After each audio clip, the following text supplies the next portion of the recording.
So hey guys, how are you all? Welcome to. So we are back with a brand new movie on what if Naruto changed her attitude after returning 5-year experience with Yakumo. But before we start, be sure to subscribe to our channel and like this video. Now let's begin the story. A blond man of 20 years of age with fox ears fluttered his eyes open in his home. Snuggled to his chest was a beautiful chestnut-haired woman of 19 with similar fox ears, only that they are colored the same as her hair. Both of them were wearing nothing underneath the sheets of the bed. He groaned as he slowly slipped out of the bed, his wife still asleep. He placed on some trousers and walked out into the balcony of his home. Down below he could see people of different races going about their business. Some were buying food from stores, blacksmiths creating armor and weapons, guards patrolling the streets, and children playing. Orcs, blood elves, trolls, goblins and Tauren lived in this magnificent oasis city. And then there were the unique race that came 8 years ago, two people, lovers, a girl and a boy now man and woman, called Hanyu, a combination of animal and human. They were welcomed within the city with open arms, wanting to start a new life together. The man smiled, sighing in content about his life. He suddenly felt slender feminine arms wrap around his waist, lips kissing the large jagged scar on his back. "I thought you would be still asleep?" the man said to his wife. She smiled and kissed his scar once more, the bed sheets wrapped around her slender naked form. "You know I can't sleep without you beside me," she answered with a giggle, but then made a serious face, placing her forehead on his back. "Something's on your mind, Koibito." October 10th, my birthday, and that day, 7 years now my love, since we left that wretched village. First of all, happy birthday Koibito, and second, no need to reminisce it every year. You know it's all behind us now. She tightened her arms around his muscular waist. But still, she knew it bothered him. She knew every year on her husband's birthday, he would have the same nightmare.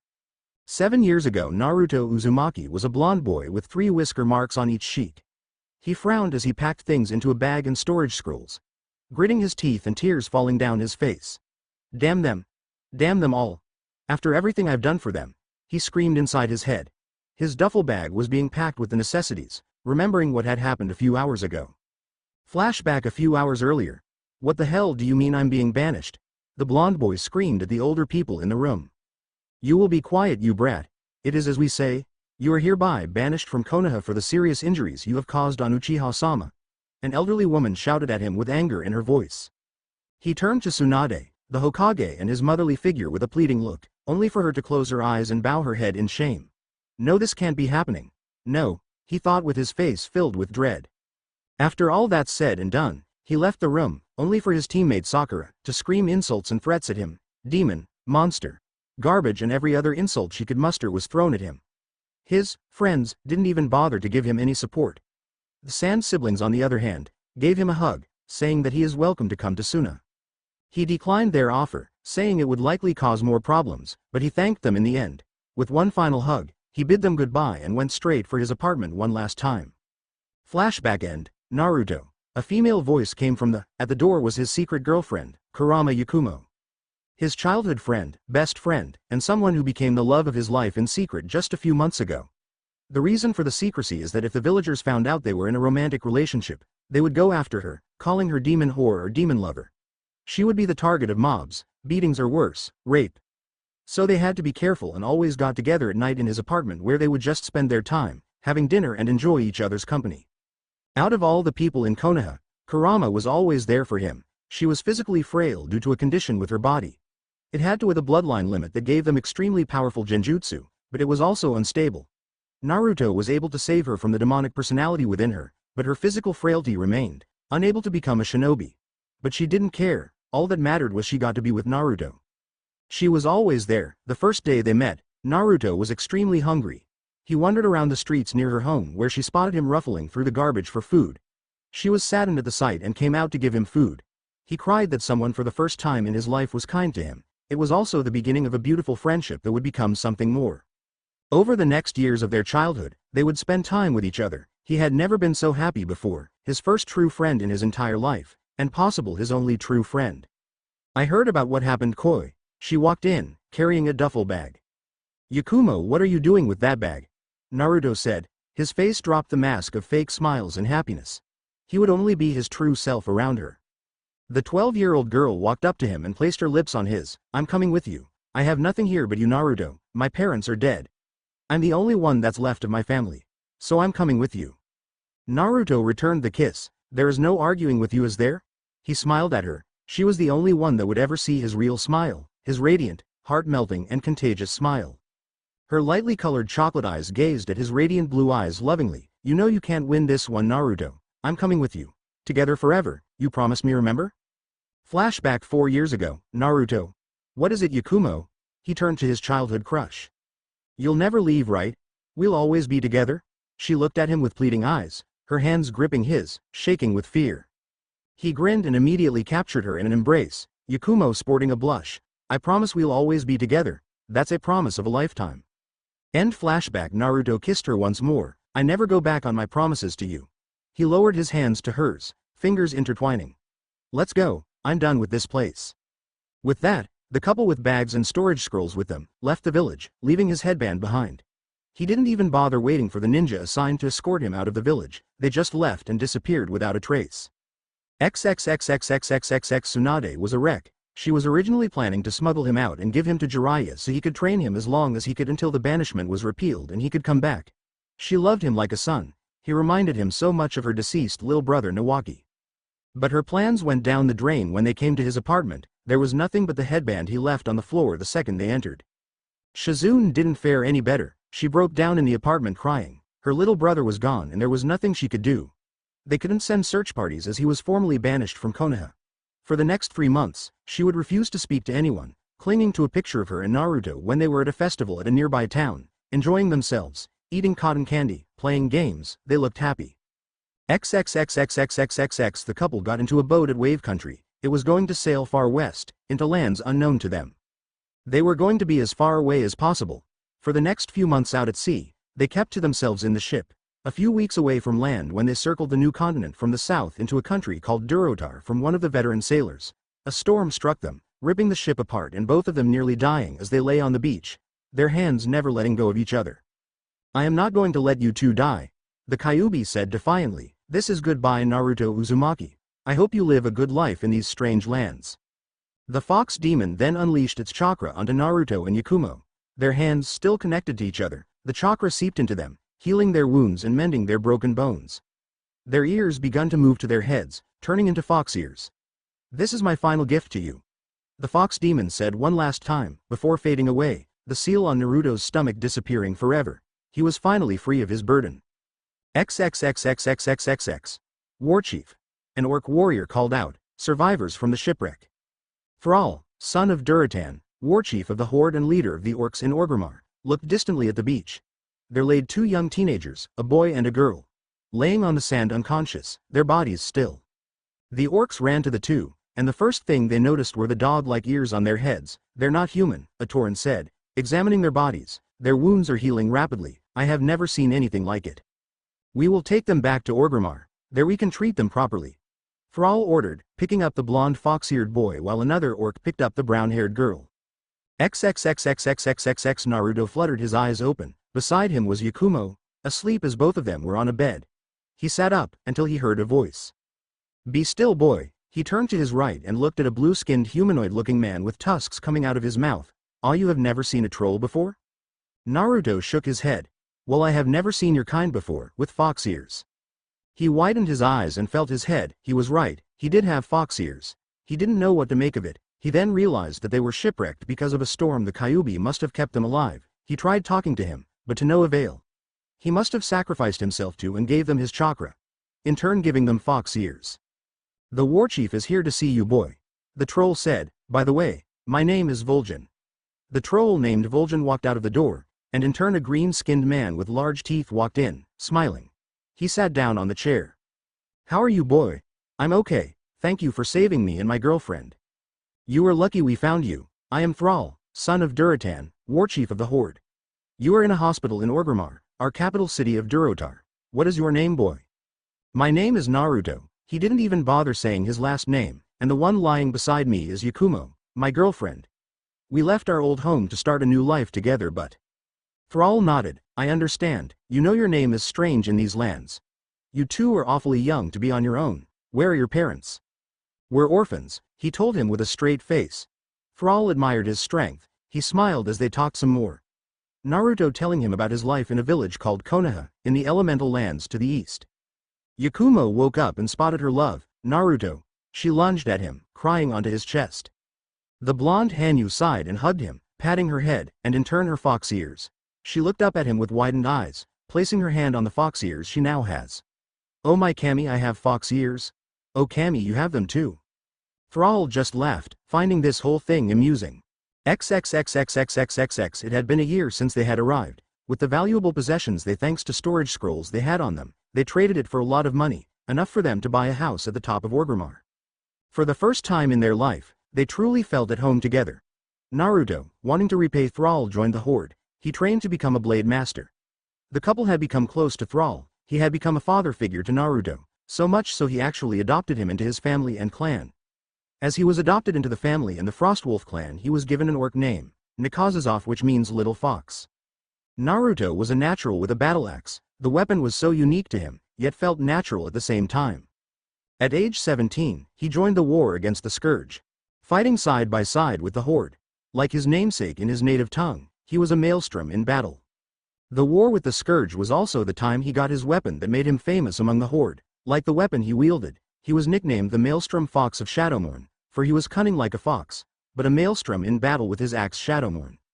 But when he first wielded it, it began to glow orange and red with energy instead of blue. Naruto realized it was the Kyuubi's chakra that was powering it. Because of it, Shadowmourne was changed forever. Its runes glowed red and orange with power. No longer did it need to feed on the souls of its enemies. With the newly powered Shadowmourne, he was able to slay Arthas Menethil, the dreaded Lich King. He also gained a large scar on his back from the battle with Sindragosa. He was hailed a hero among the Horde. It was also a momentous day for him. It was also the day he took Yakumo as his wife. The wedding was grand. Chieftains from different clans of the Horde came. Sylvanas Windrunner of the Forsaken also came to the wedding, thanking Naruto for killing Arthas. They then became close friends and allies.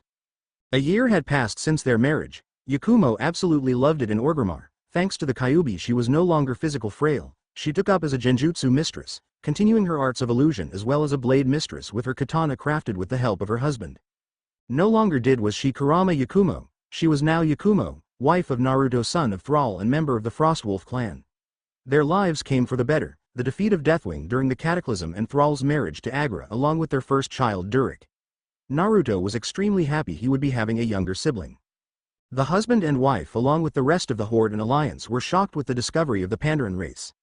Naruto and Yakumo were surprised at how similar in culture they were to the elemental nations. But either way, much like Naruto and Yakumo, they were.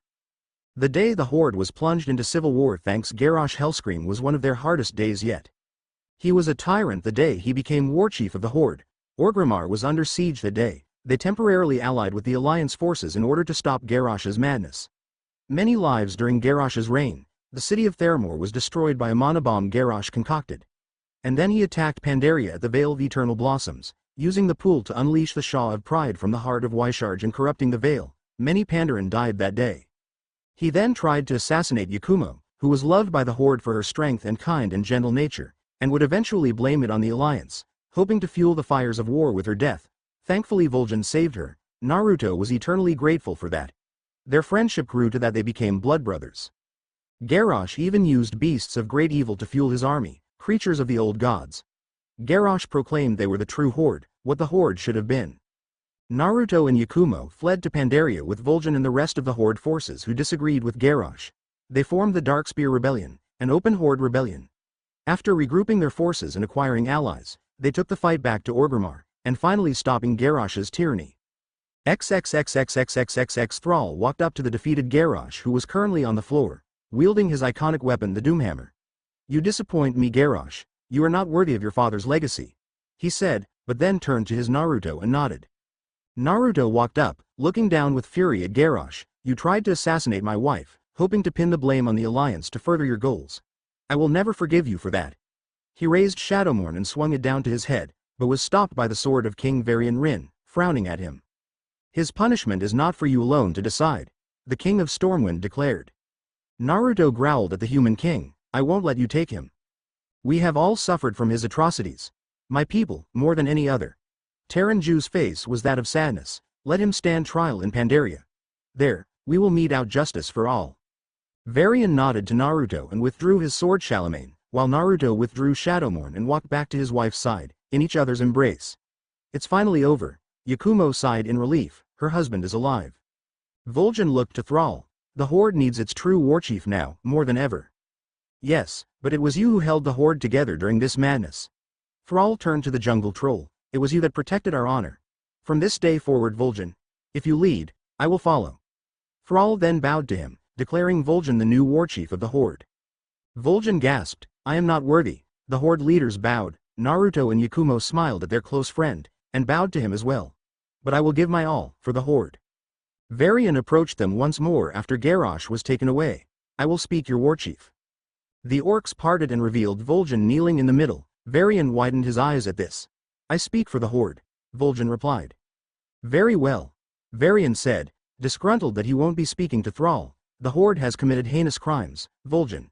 He stabbed Charlemagne to the floor and walked up the jungle troll, but some among you fought against Garrosh's tyranny. For that, I am willing to end this bloodshed. He walked away, but know this, if your Horde fails to uphold honor as Garrosh did, we will end you. After those events, the Alliance-Horde war ended and Garrosh's trial commenced. But ultimately by some unknown factor, Garrosh escaped and disappeared with a trace.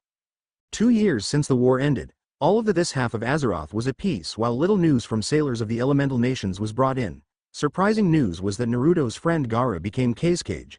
They also rebuilt their home which was destroyed during Orgrimmar's siege. The house was rebuilt to what it was before it was destroyed. 2 years after the war on November 15th, Yakumo gave birth to their first child, a daughter. Naming her Kyo, she had purple hair much like her deceased grandmother, Yakumo's mother. But had Yakumo's face with unique purple eyes, possibly a Hanyu trait. It was a momentous occasion for all of Frostwolf clan. A child had been born. Just like her parents, she purple fox ears on her head. Life was really looking up for them. Present time 8 years after banishment, 8 years Yakumo, Naruto sighed. His wife just smiled, I'm here Naruto Koi, we're a family now remember? He sighed once more, and turned around. Hugging his wife who was wearing nothing but the bed sheets around her body, you're right. They then heard crying from the other room. Yakumo then quickly put on a dress and rushed to the other room where their daughter was crying. She was now 11.5 months old, turning 1 next year old month. Shush, there, Mama's here. Yakumo picked up her daughter and started rocking her, humming a tune. With that their daughter was fast asleep once more. Naruto couldn't help but look at the sight, his beautiful wife with their beautiful daughter. She must have had a bad dream, Yakumo said, smiling and placing a kiss on her daughter's forehead. She placed her back on the crib and looked strangely at her husband. What? You're beautiful, you know that. You told me that millions of times already. She grinned, walking up to her husband and snuggling onto his chest, but thanks anyway. The blonde Hanyu chuckled, you're most welcome dear wife. They then walked back to their room. They heard commotion from outside, so Naruto walked out into the balcony and widened his eyes in shock. He couldn't believe what he was seeing. Traders and merchants arrived from the elemental nations, with Team Guy, Kurenai, Asuma and Kakashi. Naruto, what is it? Yakumo called out from inside their home. Take Kyo with you and go to the clan house, they're here. The female Hanyu widened her eyes, she immediately nodded and got dressed. She wore a red and white obi-style dress that did very little to hide her cleavage. Going to other room she strapped her katana to her side and picked up their sleeping daughter and made her way out. Naruto wore his armor, its red wyvern scales and playings surrounding his body, along with his helmet he looked like a humanoid dragon. Picking up his battle axe Shadowmourne he glared down at the Konoha Nin walking to the Valley of Strength where the Warchief's hold is located. He reminded himself, he was no longer Konoha's, he belonged to his wife and his family, he is a son of Thrall, and his home Orgrimmar. He gripped the handle of Shadowmourne tightly, gritting his teeth. He finally got the peace he wanted, the family he had always dreamed of, and he was finally loved and accepted for who he is. And now they're here to take it all away from him. His eyes turned blood red, his pupils going slit like a fox. His teeth growing sharp much like a wolf's. He then muttered the famous words all soldiers of the Horde said with great pride in their hearts. My life for the Horde. The Konoha Nin were escorting their clients through the wide gates of Orgrimmar. They were fascinated by the architecture and the people living in the city. Different races of humanoid people lived in this great city. And then there were the human-looking blood elves with glowing green eyes. What intimidated them a bit were the Tauren and orcs, tall giant cow people and green-skinned people with teeth sticking out of their mouths. One of the Jonins of the group, Kurenai Yuhi, looked around and spotted someone familiar to her, a beautiful young woman with brown hair, brown eyes and fox ears, wearing a beautiful red and white obi-style dress walking down the stairs in a hurried manner, carrying a baby girl with purple hair and the same fox ears as her, just smaller as she was a baby. Kurenai widened her eyes when the brunette looked at her. She knew this girl. She disappeared the same day Naruto had been banished from Konoha 8 years ago. Yakumo Kurama, that was her name. She now had fox ears, her body more curvaceous, she was beautiful, and it looks like she has a daughter. Sensei, what's wrong? A young woman in her squad with pale white eyes and lavender hair asked her. I just saw Yakumo. The entire Konoha group stopped and looked at her with surprised looks. Asuma Sarutobi walked up to her with a questioning look. Are you sure it was her? I'm sure, and now she seems to have fox ears and a daughter with her. I saw her look at me. There is no mistaking it, that was Yakumo. I used to teach her genjutsu, but I was ordered to stop when Sandaime-sama told me she could no longer become a kunoichi. Did you say fox ears and daughter? Wait, she also disappeared the same day Naruto was banished 8 years ago. Could it be she came with him? Kakashi Hitachi spoke up, with a hopeful look on his eye. That means there is a chance Naruto is in this city. Sakura said, a guilty look on her face. She regretted calling him a demon and a monster that day. Ichiraku's the following week after his banishment left the village and moved to the land of waves, never once talking to her after what she did. A chance, yes, but not certain. We were ordered to come to these lands in hope of finding Naruto. The description from the sailors that came here matched our descriptions. We have to at least tell him first that his banishment is repealed. Kurenai reminded them. But our mission is to protect the merchants and traders as well, don't forget that. They all nodded, Sakura nodding solemnly, and followed their clients to the warchief's hold in the Valley of Strength. They all hoped they would find their lost friend, and the last Namikaze.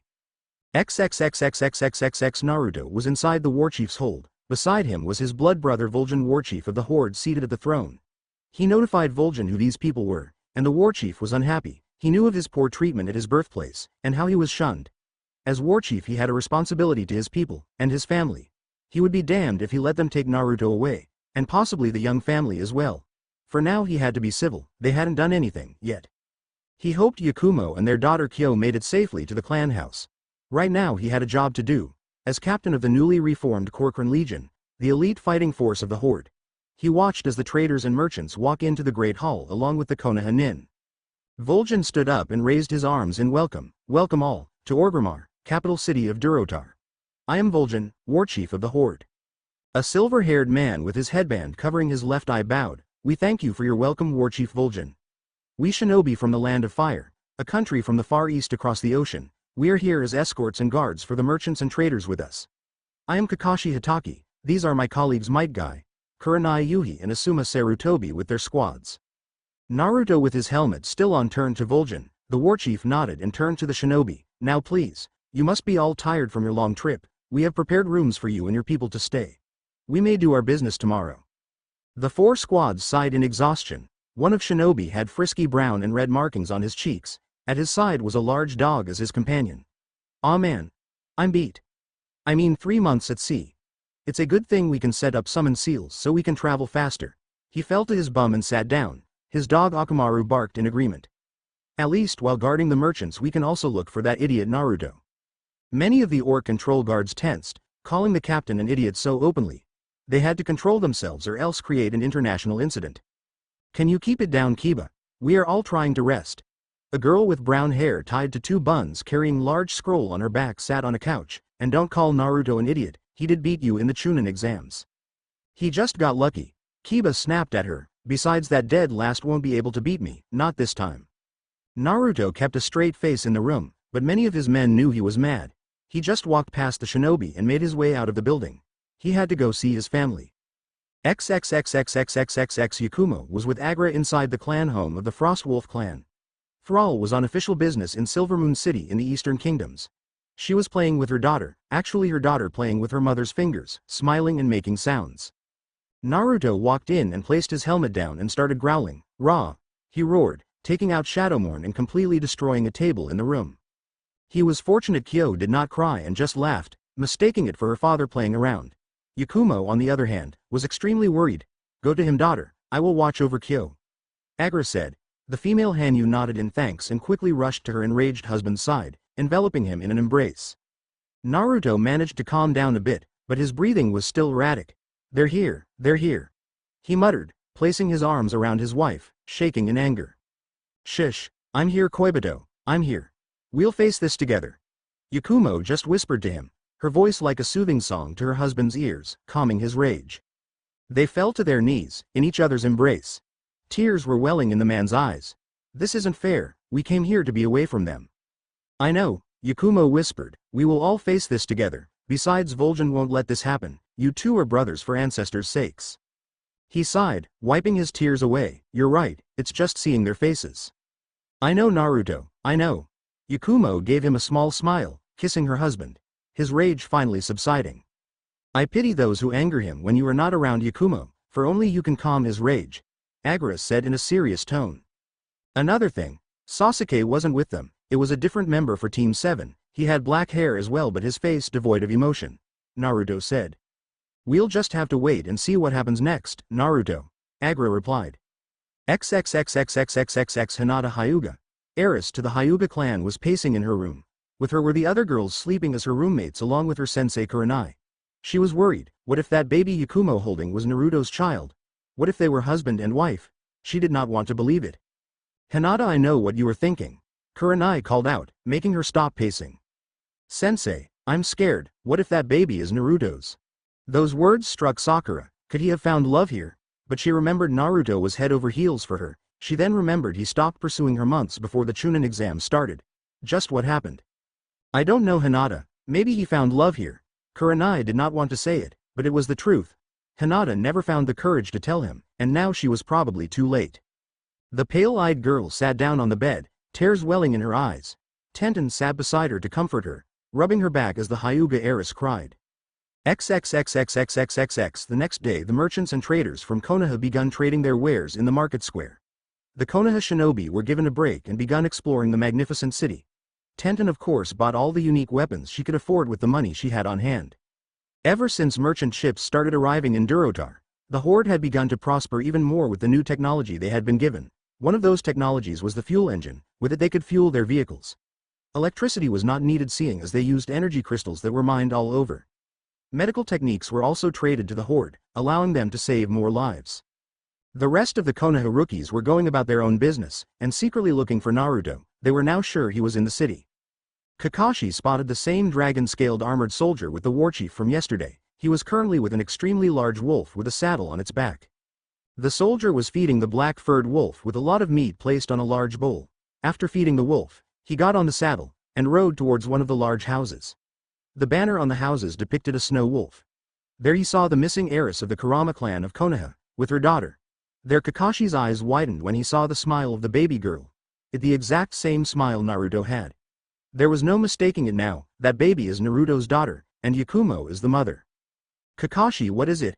Kurenai approached him. He gave her a serious look. That baby, it has the same smile Naruto has. There is no mistaking it, that is his daughter. Kurenai widened her eyes at the revelation. She turned around to see Hinata with a look of dread on her face, tears falling freely down her cheeks. Hinata, wait. It was too late, she ran back to their room where they were staying. Kakashi-sensei, that means Naruto is here. Sakura had hope in her eyes. The silver-haired Jonin sighed, yeah, although in his mind, he doubted things would go smoothly. Something tells him that Naruto isn't the same person he knew 8 years ago. He then watched as Kurenai chased after the weeping Hyuga heiress. Things just got more problematic. XXXXXXXX Kyo was currently playing with a snow wolf plushie in the middle of the living room of her home. The Hanyu family went back to their home high up on the Orgrimmar Plateau. Her parents watched with smiles on their faces as their daughter was making dribbling sounds with her mouth and patting the snow wolf plushie. She's going to be an energetic one when she gets older, Yakumo commented, kneeling down to her daughter. Ancestors help us. Naruto said in a sarcastic manner. The husband and wife laughed, causing Kyo to laugh with them, despite not knowing what they were laughing about. He then sighed, looking at his daughter sadly. It's hard, giving Kyo something I never had, something I never experienced, I have never felt. You're a good father, Naruto, in fact an amazing father. Yakumo took his hand, her thumb began caressing it. You really think so? She stood back up and gave him a passionate kiss. I don't think so, I know you are. You are an excellent provider, you spoil her, you know. And I already see how protective you are of us. You are the best husband and the most amazing father. Always remember that, my love. He smelled the sweet scent of her hair, the scent of a flower. How is it that you can always cheer me up when I am down? Yakumo giggled. Simple, I'm your wife. Baba baba baba, Kyo mumbled loudly as she played with her snow wolf plushie. See? Even Kyo agrees you're an amazing father. He sighed in content. an arm around his wife's waist as they watched their daughter play with the plushie.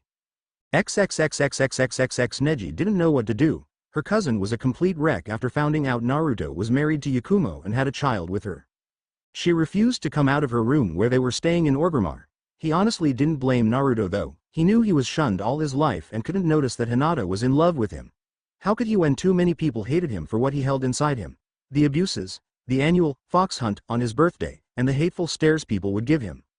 He could guess that somehow, deep inside Naruto, he was happy he got banished. He finally got his freedom he had always wanted. He felt bad that he and the rest of the Konoha rookies were ordered to bring him back. He did not want to. He wanted to leave Naruto alone and live in peace with his family. But right now, he had to comfort his cousin, who was currently crying hysterically. They thankfully placed silencing seals in the room so no one from the outside could hear her cries. Kiba, being the idiot he always is, according to Neji of course, just blamed Naruto for this. Neji knew Kiba had a crush on Hinata. The Hyuga prodigy just thought he wasn't worthy of being with Hinata. In time Hinata will heal, but for now once they get back to Konoha, she will be pulled from active duty until Neji says otherwise. He left the room to leave her be and spotted Ino from Team Asuma walking up to him. Ino looked at him with a sad look. Poor thing, it's practically eating her. She will learn to let go. It may be for a long time until she does, but I know she will, Neji said. I just can't believe Naruto is married and has a child. The blonde young woman said. This is going to be a lot harder for us, but he has to return to Konoha, where he truly belongs. Neji inwardly frowned. The way she said, it's as if Naruto was nothing but property because he is a Jinchuruki. He decided not to say anything and went to his room for rest. They will be here for a few more weeks and then return home through the reverse summoning seal they placed outside the gates of the city thanks to Vol'jin's permission. XXXXXXXX The next day Vol'jin was currently with Naruto and his family in his hold. They were currently discussing about Konoha possibly wanting him back. Unbeknownst to them Kakashi was on the roof hearing and watching them. Naruto removed his helmet revealing his blonde hair, blue eyes and the fox ears. Kakashi widened his eyes in surprise. The dragon-armored man with Vol'jin was Naruto all along. He broke out of his musings about Naruto and heard them speak. So what of these ninja from Konoha, brother? What are you going to do when they wish to take you back by force? Vol'jin asked. You already know my answer, Vol'jin. I will fight back. I am not going back to that hellhole. I have everything I have ever wanted here. I got acceptance, and I got a family. Why would I throw that all away for nothing? There is nothing for me there but pain. I am a soldier of the Horde. I am no longer a Konoha shinobi. It's also a good thing that I severed my contract with the Toads so they won't reverse summon me. Kakashi couldn't believe what he heard. He did not want to go back and was no longer loyal to Konoha. What was he going to do now?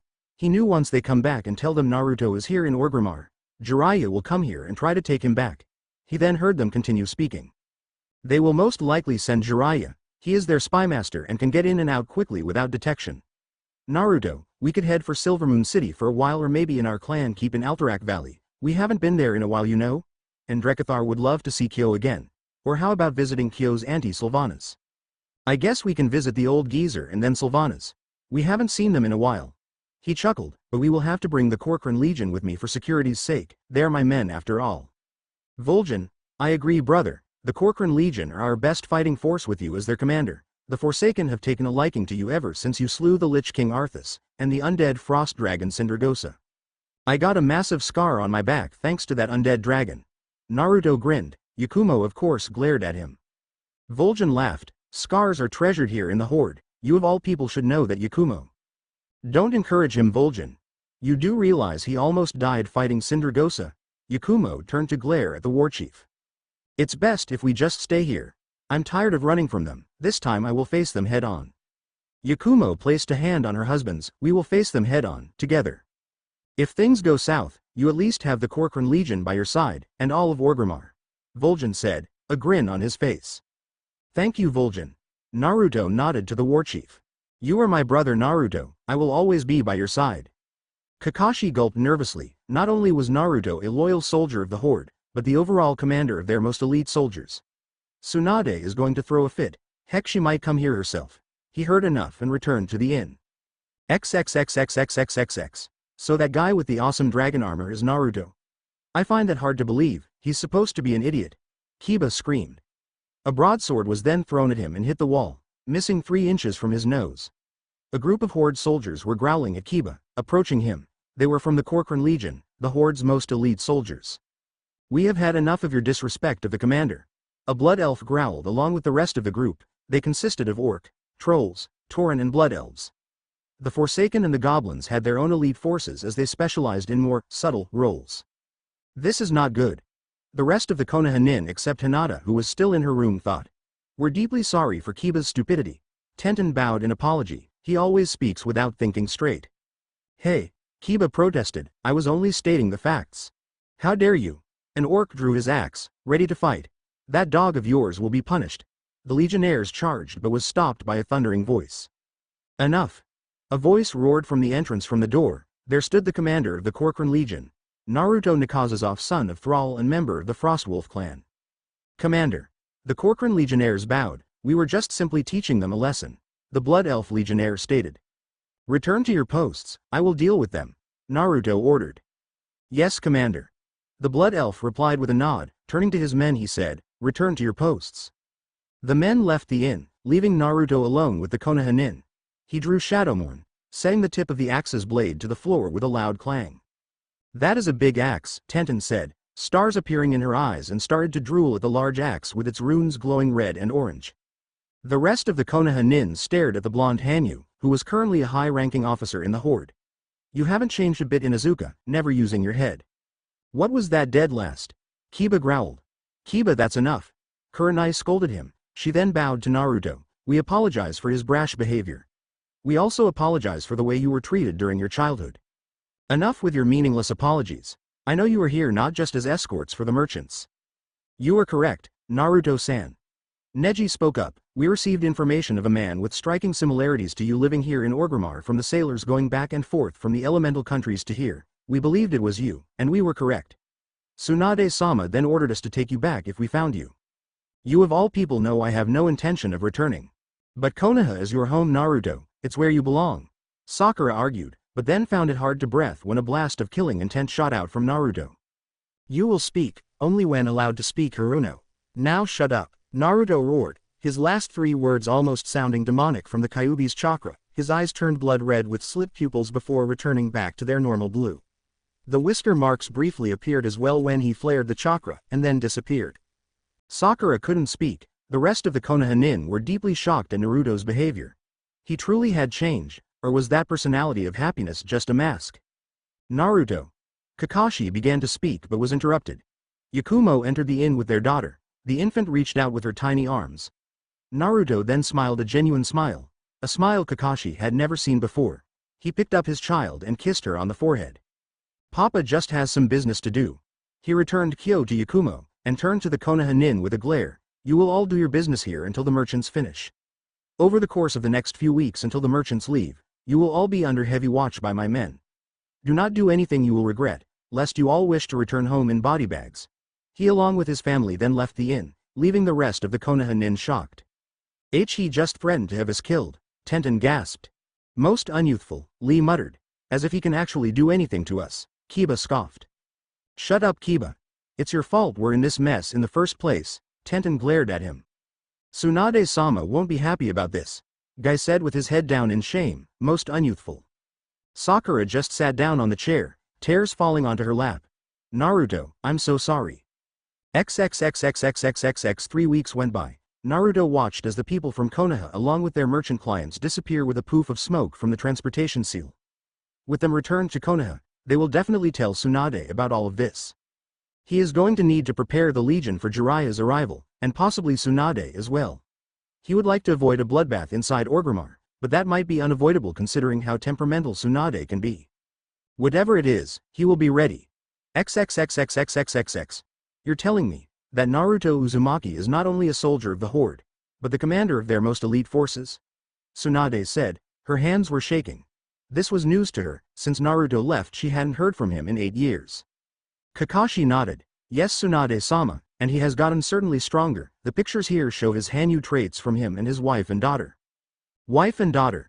Tsunade stood up, her hands on the table shocked with her eyes nearly popping out. He has a wife and daughter. Hi Tsunade-sama. He is currently married to Yakumo Kurama who disappeared on the same day Naruto was banished, and they have a daughter named Kyo. Kakashi said, gulping down nervously. Tsunade sighed and sat back down in defeat. Unbelievable. So, mission aside, How is he, Kakashi? I have to know. Honestly, I have never seen so happy before. The smile he gave his wife and daughter was a smile he never gave any of us. I think he was wearing a mask of fake happiness the entire time, and pretended to be an idiot. Kakashi gave the blonde Hokage a solemn look. I see, you are dismissed.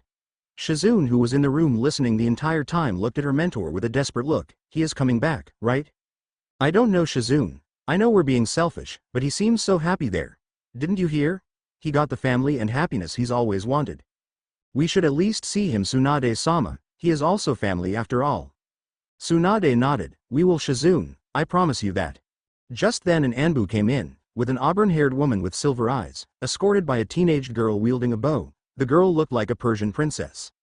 Lady Artemis, Tsunade said, her eyes widening with fear. She along with Shizune quickly bowed down before the goddess. You're back. Artemis glared at the blonde Hokage. Tsunade, where is Naruto? Where is my son? You banished my son? Artemis stared at the blonde Hokage, glaring daggers at her.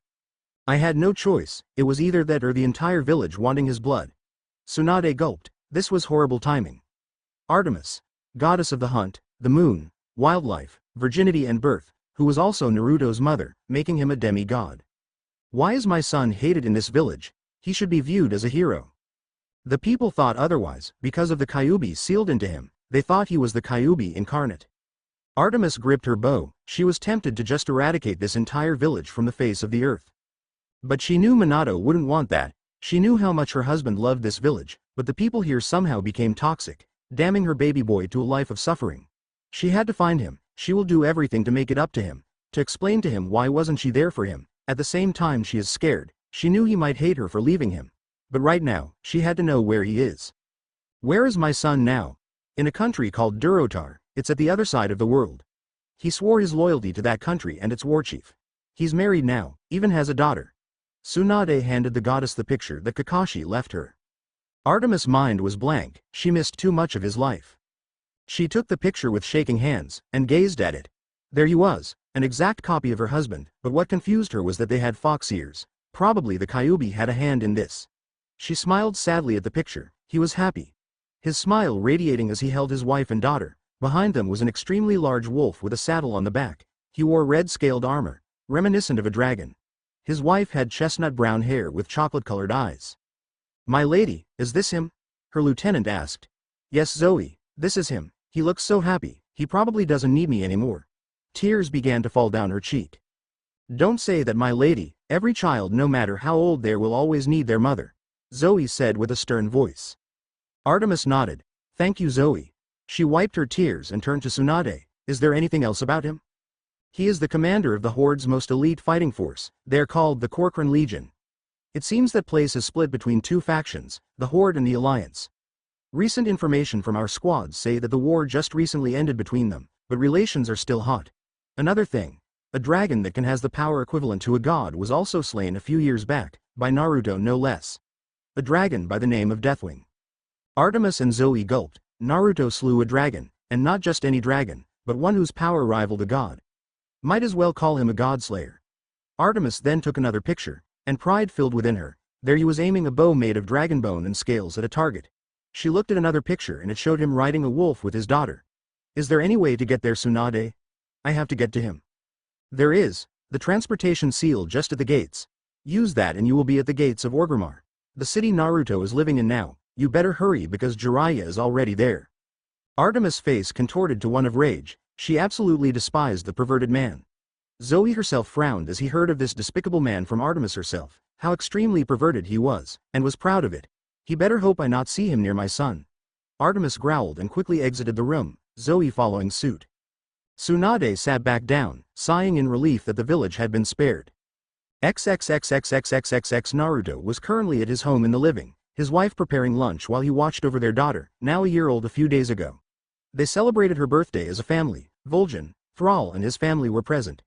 Sylvanas sent a gift as she was not able to be there. Despite the Alliance and Horde no longer at war, tensions were high and the Undercity was directly under Lord Darren, near Alliance borders in the Eastern Kingdoms. Naruto sat on the couch while Kyo was walking around the living room. The day she turned 1 was the day she finally learned how to walk. It was a happy day for the parents and they cheered. She was also a messy eater, placing her entire face on the cake. She was now playing with all her new toys that she got on her birthday. They ranged from stuffed toys to little rockers. Naruto smiled but then frowned. He sensed a presence, a familiar presence. The man he did not want to see at all, and his annoying voice. Nice place you got here, Gaki. Naruto stood up and faced Jiraiya standing at his home's balcony. He walked up to him and caught Jiraiya off guard by kicking him, making him fall down the balcony and onto the ground down below.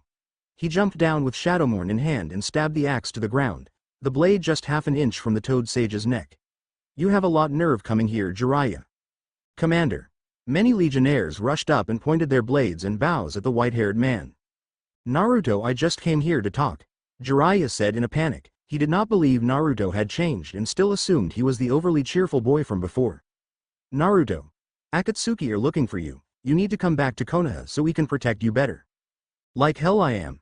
Naruto roared, his hand gripping Shadowmorn tighter. I am more than capable of facing them, you damned hermit. I would like to see them try and attack the horde. The Corcoran Legion roared in agreement. Jiraiya gulped. He was in a pinch. He was surrounded by dozens of soldiers and Naruto with his axe's blade just half an inch from his neck. If he makes the wrong move, he is done for. He can't even risk moving his hands unless he wants to lose them. If you haven't heard, Jiraiya, the Kyuubi is dead. He sacrificed himself to keep me and Yakumo alive. We both have his chakra. Besides, I have faced far worse than them. You have no idea of the battles I fought in this side of the world. Jiraiya's eyes were wide like dinner plates. The Kyuubi is gone and both Naruto and Yakumo have his chakra.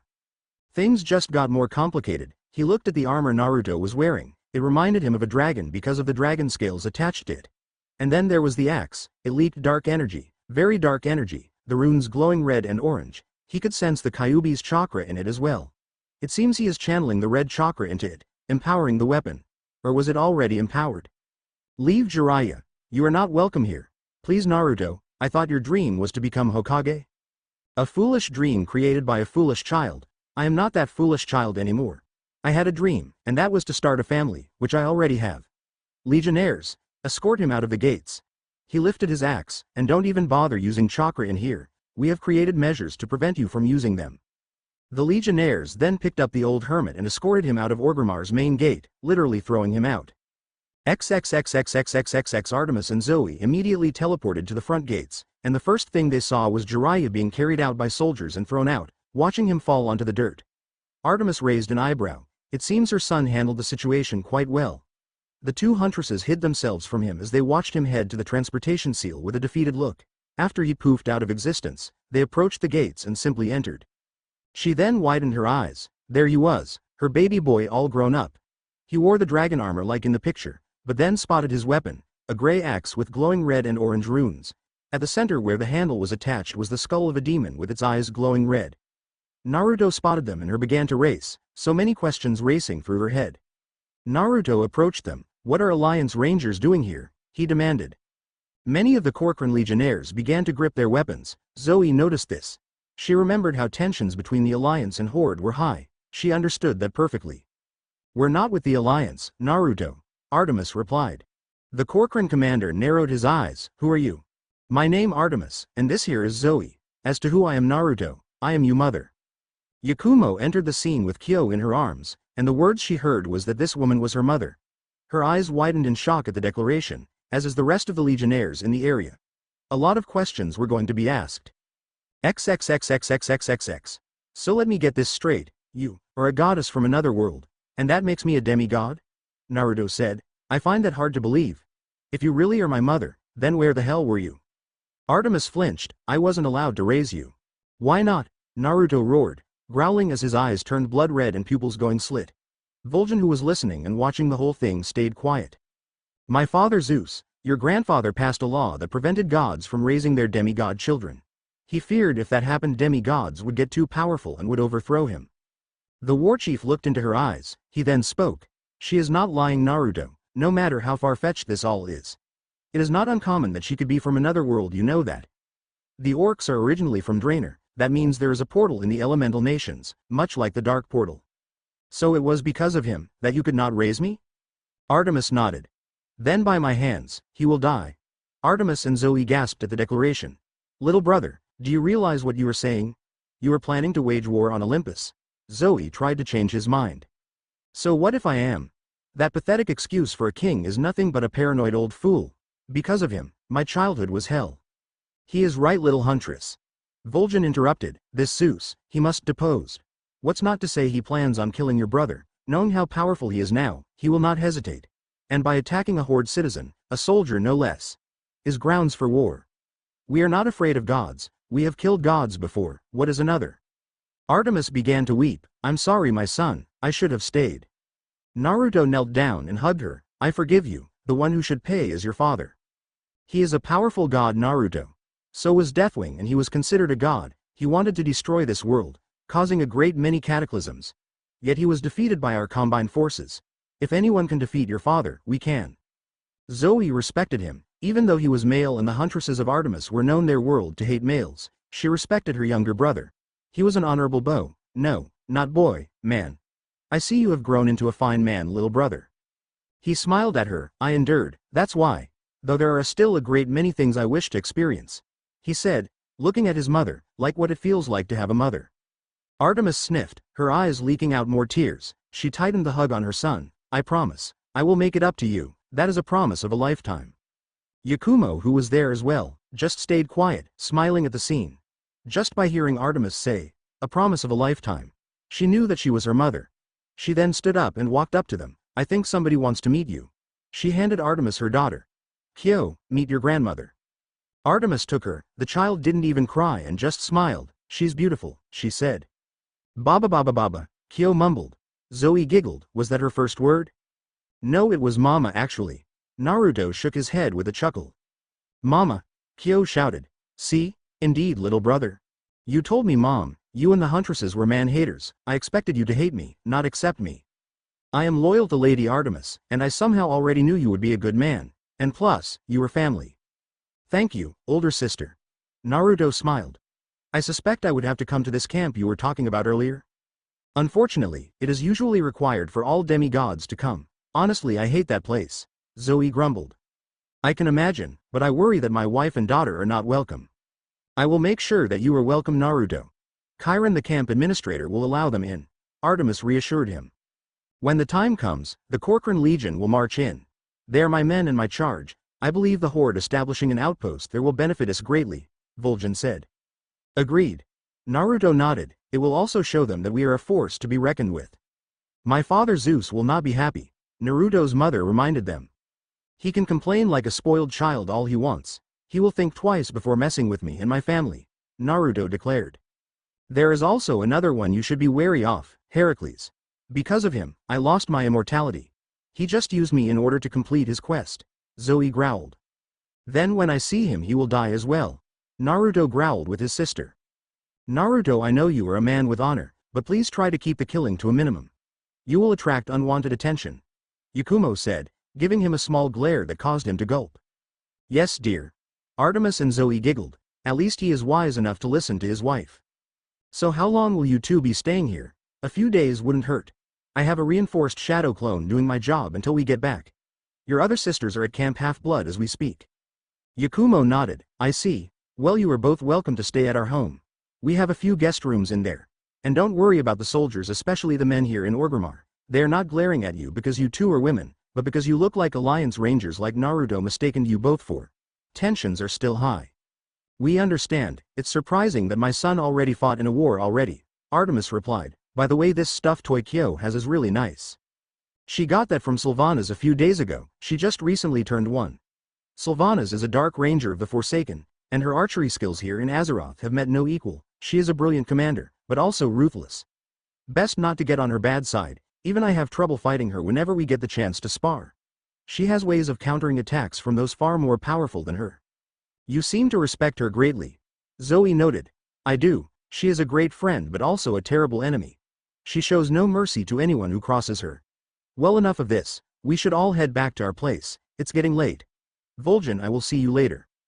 The warchief nodded. Of course, brother. XXXXXXXX. So you were thrown out of the city, and before that, you broke into his home. Do you realize how stupid you were by doing that? Tsunade glared at the toad hermit currently on his knees. Jiraiya nodded in shame. Not only that, but Lady Artemis is back. Jiraiya widened his eyes. Oh Kami, She is most likely taking him back to her world. I do not want to cross her, so as much as I hate to say it, Naruto is out of our reach. But he's the child of prophecy. Without him the shinobi world will die. I know that, damn it. But what can we do? I want Naruto back as much as you do, but I do not want to destroy his happiness for our own selfish reasons. But we need him. Tsunade snapped at him. He doesn't care about us. He stopped caring the day we banished him. It's no one else's fault but our own. XXXXXXXX. Artemis was horrified at the sight. A large scar on her son's back with a smaller one below it. They looked like claw marks. How did this happen? Who did this? Her name was Syndragosa, a frost worm. Naruto answered. A frost worm? Zoe was the one to ask, a bit horrified at her brother's scars. Undead frost dragon. Undead? Artemis gasped. Yes, I read some of the other gods from this book you gave me. Our souls are not tied to your world even if we step foot there. Right, I almost forgot about that. Artemis face palmed. Another thing you have to be careful when we get there, Naruto, is that you are not tied to the fates. That will anger the three of them greatly. So they will be upset that my life is not in their hands. Naruto scoffed. Pathetic. How greedy the gods of your world are. Very, unfortunate to say. And be careful around your uncle, my twin brother. He will flirt with anyone. If he flirts with my wife, he will die. Artemis and Zoe laughed. I would like to see that. They both said at the same time. Naruto put on a shirt that had the Frostwolf clan's symbol on the back. Artemis could not help but look at the symbol. What does that symbol mean, son? It is the symbol of the Frostwolf clan, which me and my family are adopted into thanks to Thrall adopting me as his son. They are a clan of orcs that specialize in taming wolves and using them as steeds and companions. Artemis smiled. Her son is even more like her than ever, even using wolves as companions. So that wolf outside is yours? Naruto grinned. Storm. Yeah, he is. Amazing companion to have.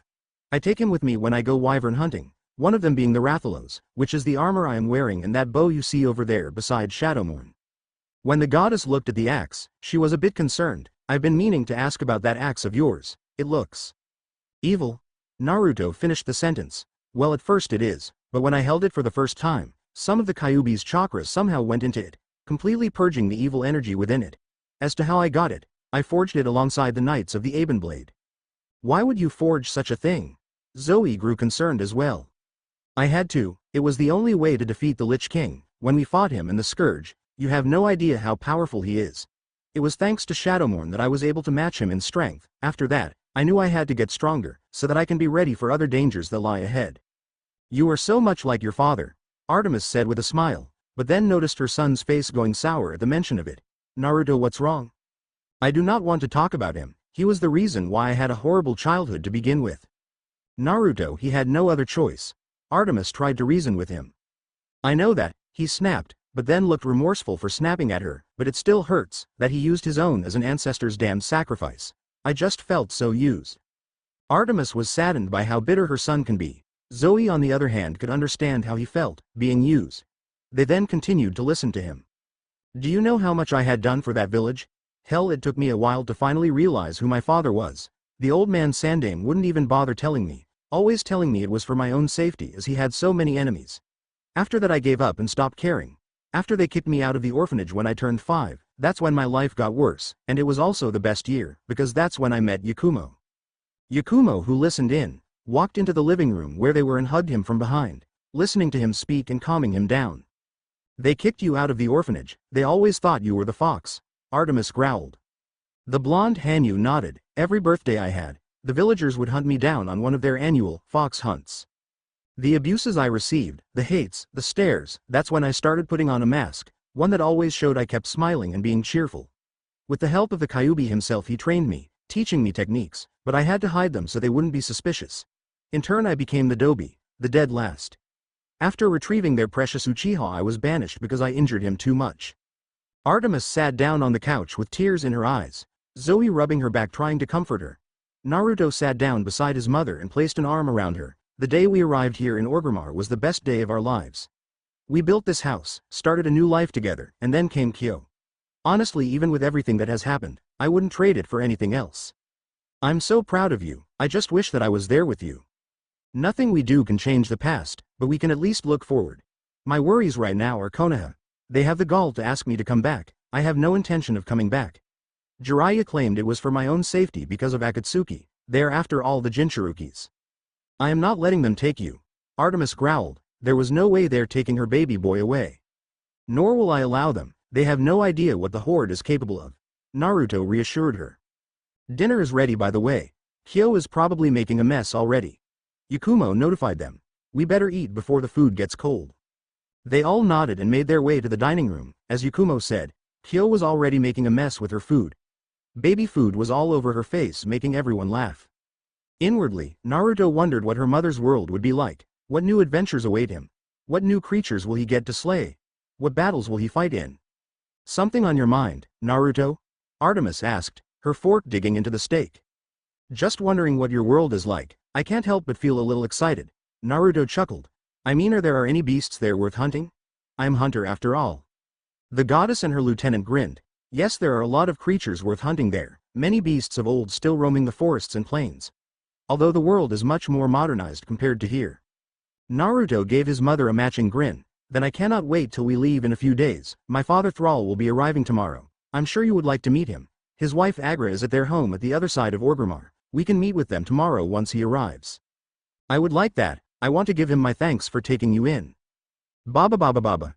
Kyo shouted, throwing her bowl up into the air, the food landing all on Zoe. Zoe picked a piece of the baby food from her face and tasted it. Not bad. I thank you Thrall, son of Duratan. For taking in my son, I am eternally grateful to you. Artemis bowed towards the former warchief of the Horde. It was rare for someone like Artemis to thank a male, even more surprising towards someone who isn't. This man took in her son.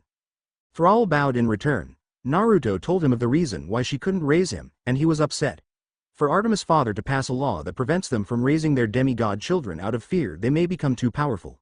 The king of Olympus was just paranoid, fearful he might get overthrown. Naruto informed him of his intent to slay the king, and to Naruto's surprise, Thrall approved of his plans. It was my honor to have taken in such a fine young man, and welcome to our humble home. We thank you for your hospitality, Artemis said in return. Zoe also bowed in respect. She could tell Thrall was a powerful man. She could also sense Naruto inherited some of his personality from him. Things went well, even with Artemis and Zoe's man-hating beliefs. They found no faults with Thrall. They were surprised at the equality the Horde had with women. Many of them were even officers in the military. Some even became chieftains of different clans. She then began to think, how much the hunt would love it here. So Naruto will be leaving with you too in a few days' time? Thrall asked. Yes, it is my intention to show him his heritage at least, Artemis said with a nod. Thrall nodded with a smile. That is good. To know one's heritage is to know one's self. That Pandaren would always say that. I have no objections of him coming with you. I would also assume his family is coming as well? Yes father, they will be coming with me. Naruto was the one to reply to that question. Very well then, I do hope you all have a safe trip. Thrall then clapped his hands. Now then, let us have our lunch. As they got up, Thrall placed a hand on his son's shoulder. What is it father? Are you sure about your decision? I am father. Naruto nodded, as agreed. 6 months must pass, correct? Thrall nodded, not with a frown but with a smile. I'm proud of you, to have made this decision with your family. XXXXXXXX. He was certainly not what I have expected from a man. Zoe said, the people of this world are different. She and her brother were outside the clan home, sitting on a bench as they watched the people go about their daily lives. Perhaps, but there are also those who have succumbed to the evils of this world as well. Naruto said, it all depends on the individual. My views on most men still stand though. And I respect that, but also learn to examine them first, see what their intentions are. Then you will know if he is guilty or not. Besides, I don't want any man touching my older sisters. Zoe giggled and lightly punched him on the arm. These minotaurs of your world, they resemble the Tauren, well, they are really ugly. Zoe laughed, they aren't they? I bet the Tauren would love nothing but to eradicate them, thinking them as an insult to their race. No doubt, Naruto chuckled, if I showed this to Bane, he would flip. Who's Bane? Zoe tilted her head. Bane Bloodhoof, the chieftain of the Bloodhoof clan of the Tauren. He succeeded his father in becoming chieftain. Cairn Bloodhoof, rest his soul. Zoe placed a hand on his shoulder, seeing the sad look on his eyes. I can tell this Cairn was a good person. He was one of my father's closest friends. He was also one of the teachers who taught me how to wield a weapon. As for the bow, it came to me naturally. But when it came to hand combat, he taught me everything I knew. He was like a second father to me. I'm sure he is in a better place, Zoe said in reassurance. That he is. Naruto sighed. spotting his wife and mother with Kyo, approaching them. "So how is my baby girl?" Yakumo put her on the ground, and let her daughter walk up to her father. "Papa papa papa." Naruto smiled and picked her up when she approached him. "I really hope this camp half-blood will cause no problems to me and my family." "They won't, I will make sure of that, just watch out for the Ares cabin, they like to fight. And the Aphrodite cabin, the girls there will try and flirt with you." Yakumo growled, "They do that, they will die." Artemis laughed, "You would make a great huntress." "Maybe, but I'd rather settle as a wife and mother." Yakumo smirked in return. "So how long till we leave?" Naruto asked his mother. 3 days at the latest. Once we get there we will make a stop at our camp to meet with your other sisters. I hope they won't try to kill me, they are man-hating hunters after all," Naruto said with a straight look. "They won't," Artemis giggled, "they already know about you." "Thank goodness." The blonde Hanyu sighed in relief, causing the rest to laugh. XXXXXXXX Earth. Few days later, a group of young girls were in a camp with tents assembled in small circles. These were the huntresses of Artemis. They were all awaiting the return of their lady. The one in charge of them was a huntress named Phoebe. The hunters were few in numbers, numbering to about a dozen or more. They then heard footsteps from the other side of the camp. "Lady Artemis has returned," one of the hunters called out. All of them gathered around, spotting Artemis and Zoe with 2 more people, one of them a brown-haired woman with fox ears holding a purple-haired infant with similar fox ears.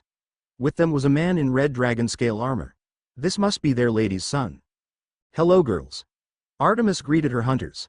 "I would like you all to meet my son Naruto, his wife Yakumo and their daughter Kyo." Naruto bowed to them in respect, surprising the hunters that a man would greet them in such a manner. Yakumo bowed as well while Kyo clapped her hands and grinned, gaining a couple of AWWS from the hunters. They then notice a massive wolf behind them. "I almost forgot, this is my wolf. His name is Storm, he has been my companion on every hunt I went." "Do you hunt dragons in your world?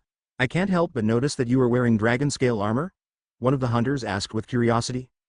"Not dragons, but wyverns. This armor is crafted from Rathalos wyvern scales. Took me 3 months to track him down. Lots of beasts to hunt there, it's practically a hunter's paradise in there." Many of the hunters had stars in their eyes. Hunting is what they lived for, besides killing horrible men, that is. "Naruto and his family will be staying with us for a while, until we head to Camp Half-Blood." "The camp again?" one of the hunters asked, causing all of them to groan. "The more I hear of the camp, the more I am beginning to dislike it." Naruto turned to his mother. He removed his helmet, revealing his blonde hair and fox ears, along with his sky-blue eyes. "Zoe told me the Ares cabin likes to pick a fight with you guys." "You have no idea." Phoebe walked up to him and extended her hand. "I'm Phoebe, your other older sister." Naruto smiled and took the hand. "I have a lot of older sisters, my family seems to be growing bigger." "Well then everyone, come meet your niece."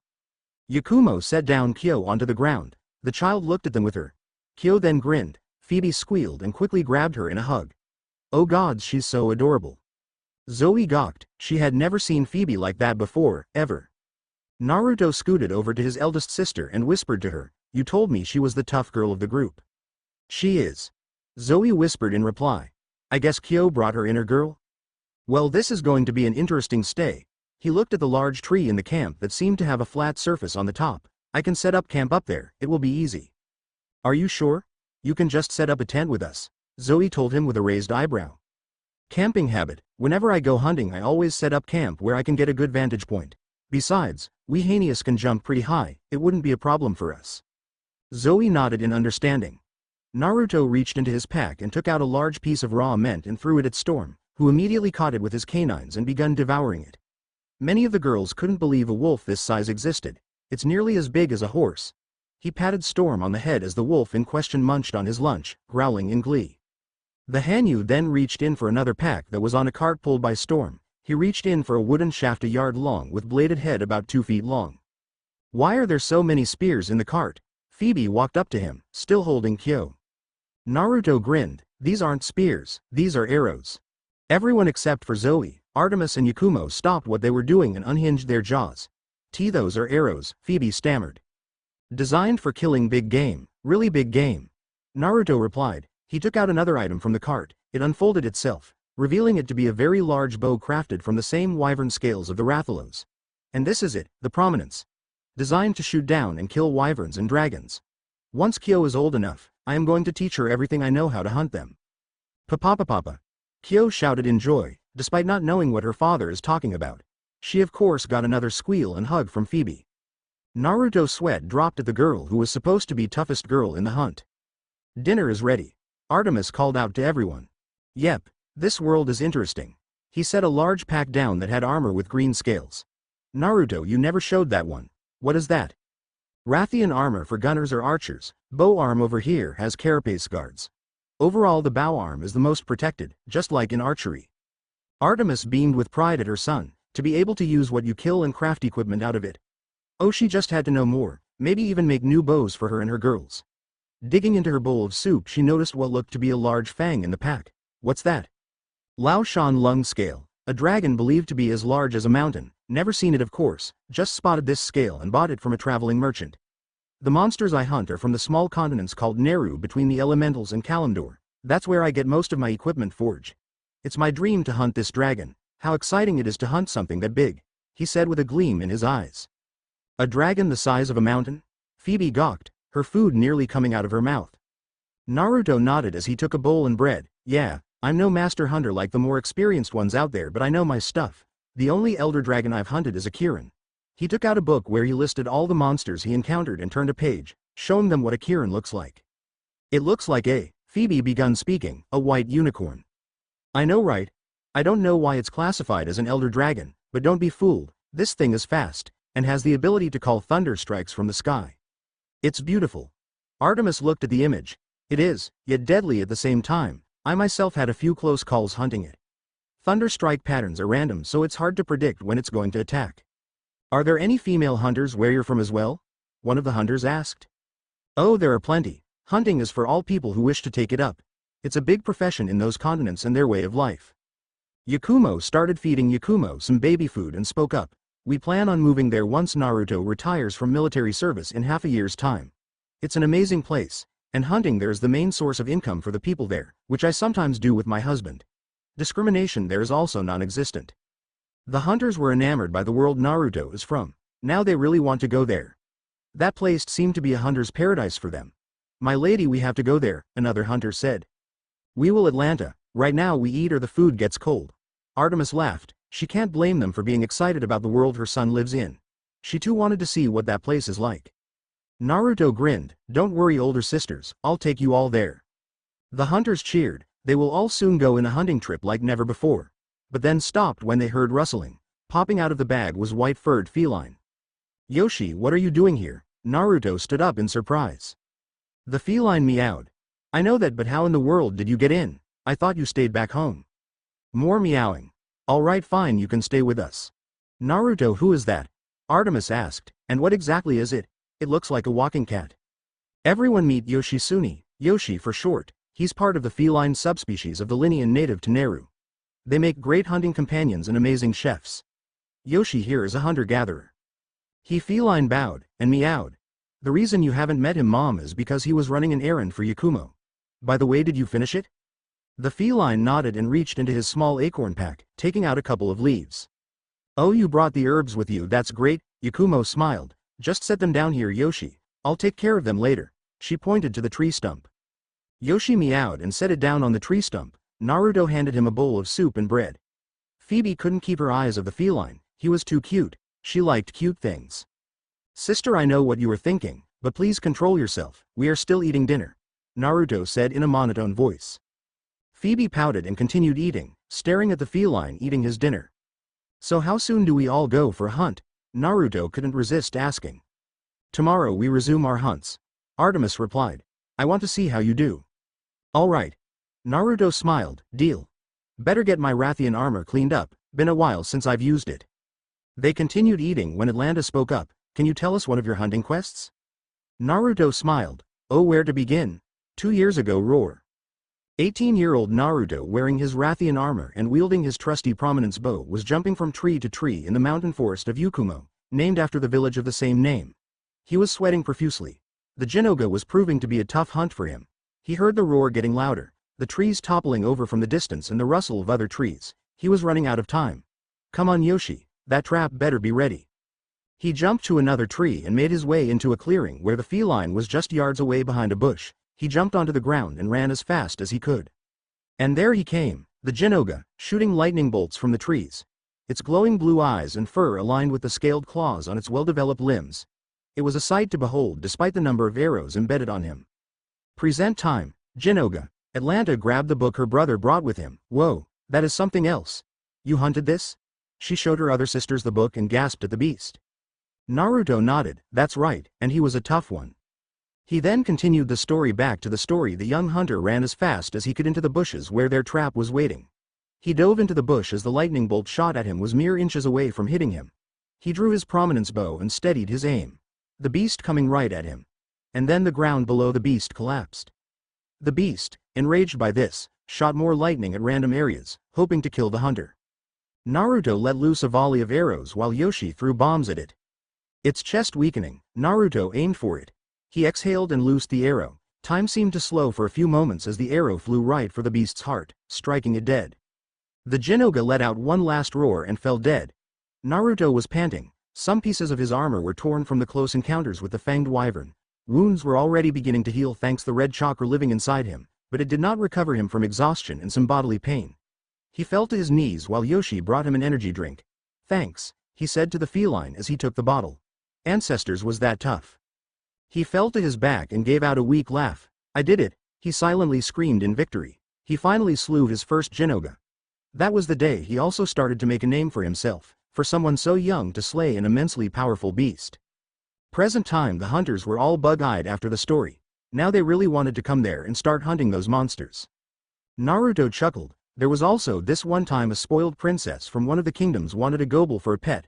I mean, she offered 100,000 zeni for it. I wasn't about to pass up on such an offer. For me it meant one step closer to buying a really nice house there. Besides, I've hunted gobels several times. It was not a very difficult hunt to do when you already know how to hunt one. So where do you plan on moving after you leave the Horde military? Phoebe asked. Yakumo village, around where I killed my first Jinoga. That place is just absolutely beautiful as Pandaria. The hot springs, the air, and the people, it is just, I really don't know how to put it in words. Naruto gave out a happy sigh. Yakumo nodded, it's our dream home. Soon we will be able to live there. Thrall gave us his blessings already, so he just gave him the condition that he remains in the military for another 6 months. Artemis smiled, but then realized how late it was. All right girls, it's getting late and we have to be up early tomorrow for our quest. Many of the younger hunters groaned in displeasure, wanting to hear more stories from their brother. I'll tell you more tomorrow girls, listen to mother, Naruto said, chuckling at them. Tomorrow the hunters have a quest to find 2 children of Hades. Yoshi touched Phoebe's knee, wanting to introduce himself personally, seeing she kept looking at him. Phoebe on the other hand tried really hard not to squeal and grab him in a life-squeezing hug. Felines were just too damn cute. Mother, what did you do to my axe? Artemis giggled at her son, handing him a silver ring. I blessed it along with your armor and weapons. They are now more sturdy than ever and can kill the creatures of this world. As for your axe, I turned it into a ring that you can take anywhere. Just twist it and it will turn back to its original form. Naruto took the ring and gave his mother a kiss on the cheek. Thanks mom. Anything for my son. Now let's all get going. We have to find Hades' children. XXXXXXXX. Perseus Jackson stared in shock as several arrows struck the disguised manticore named Dr. Thorne. Inwardly, he thanked the gods for the interference as he wanted nothing more than to get back to Camp Half-Blood and have a nice, peaceful time just once. His best friend Grover Underwood just had to get into trouble today. Was it too much to have a break from monsters? Apparently so. The hidden monster hissed in pain as he plucked the arrows out. Percy's friend and crush Annabeth Chase sighed in relief. The hunters. To his right, a raven-haired girl dressed in punk clothes groaned, named Talia Grace groaned. Oh, wonderful. The son of Poseidon looked to where the arrows flew from, and was shocked when he spotted hooded girls around his age, some even younger than him. But what confused him was one of them was male and looked like he was at least 18 to 20 years old, wearing green dragon-scaled armor with some kind of cap with goggles on top. His left arm had a carapace guard to where he was wielding a massive bow that looked like it was made out of red dragon scales along with leather straps with different pockets and equipment attached to it. One of the hunters that had red long black hair with a silver circlet around her head, draws her bow further back. Before she spoke, shall I end it, milady? You cannot do this, it is against the law, Dr. Thorne snarled in outrage and fear. On the contrary, an auburn-haired girl with silver eyes at the age of 12 to 13 years of age, my quarry are all wild animals manticore, and your kind are pretty much counted as wild animals. Zoe, you may end it. Zoe loosed the arrow and struck on the beast's chest, making it fall to the ground dead. A good kill, older sister. The green-armored male hunter congratulated Zoe. Zoe smiled and put her bow away as he walked to her younger brother's side. Percy looked at the man. Who are you? My name is Naruto, little boy. That is all you need to know for now. The male hunter replied to the 15-year-old boy. Artemis walked up to the children of Hades, both of them huddled on the ground. The older sibling, who was a girl of Perseus' age, grasped her younger brother tighter. Who are you people? She asked them hesitantly. My name is Artemis, child, Greek goddess of the hunt, moon, virginity and childbirth. I have come here to see you and give you an offer. But first, you must know who your father is, Bianca D'Angelo. That's impossible, both our parents are dead, Bianca retorted. He is not, Bianca. Naruto said, he is the lord of the underworld. Lord of the, is this some kind of joke? Bianca asked, her grip on her younger brother tightening. Nico, do you know what they're talking about? The little boy of 10 nodded his head in a vigorous manner. Our dad is. Naruto knelt down beside his mother and clamped his mouth shut. Names are very powerful in this world, Nico D'Angelo. Never ever forget that. He then turned to Zoe, older sister. We will take her with us and have a few words with her. I know, little brother. Zoe smiled. I will have a perimeter set up, milady. Artemis nodded in thank and took placed a hand on her son's shoulder and one on Bianca's. They then disappeared in a silver light. What the? Where'd they go? XXXXXXXX. Bianca opened her eyes to find themselves in the snowy forest somewhere near Westover Hall. The male hunter and Artemis looked at her. As I said, Bianca, I am here to make you an offer. I wish to make you one of my hunters. Bianca widened her eyes and listened in as Naruto spoke next, but we are also here to tell you what will happen should you join. Your brother does not have the same choice you have. If you join the hunters, your brother won't be coming with you. XXXXXXXX. Percy was pacing back and forth. Where are they? They've been gone for almost 10 minutes. I'm sure they're fine. Lady Artemis is with them, Grover replied. But what about that other guy? None of us has ever seen him before. He could be a spy for all we know it. Zoe snapped and placed a dagger to his neck. Speak ill of my younger brother again, boy. I dare you. Hey, what's the big idea? Talia growled, and why do you people have a guy with you? He is different, he is our brother. Zoe narrowed her eyes at the punk girl. They all shielded their eyes when a flash of silver light appeared at the center. Artemis, Naruto and Bianca then appeared before them. Nico ran up to his sister and gave her a hug. The two hunters approached Zoe. Her answer was no, she did not want to be away from her brother. Zoe nodded in understanding. What offer? Percy asked in suspicion. She offered me to become one of her hunters.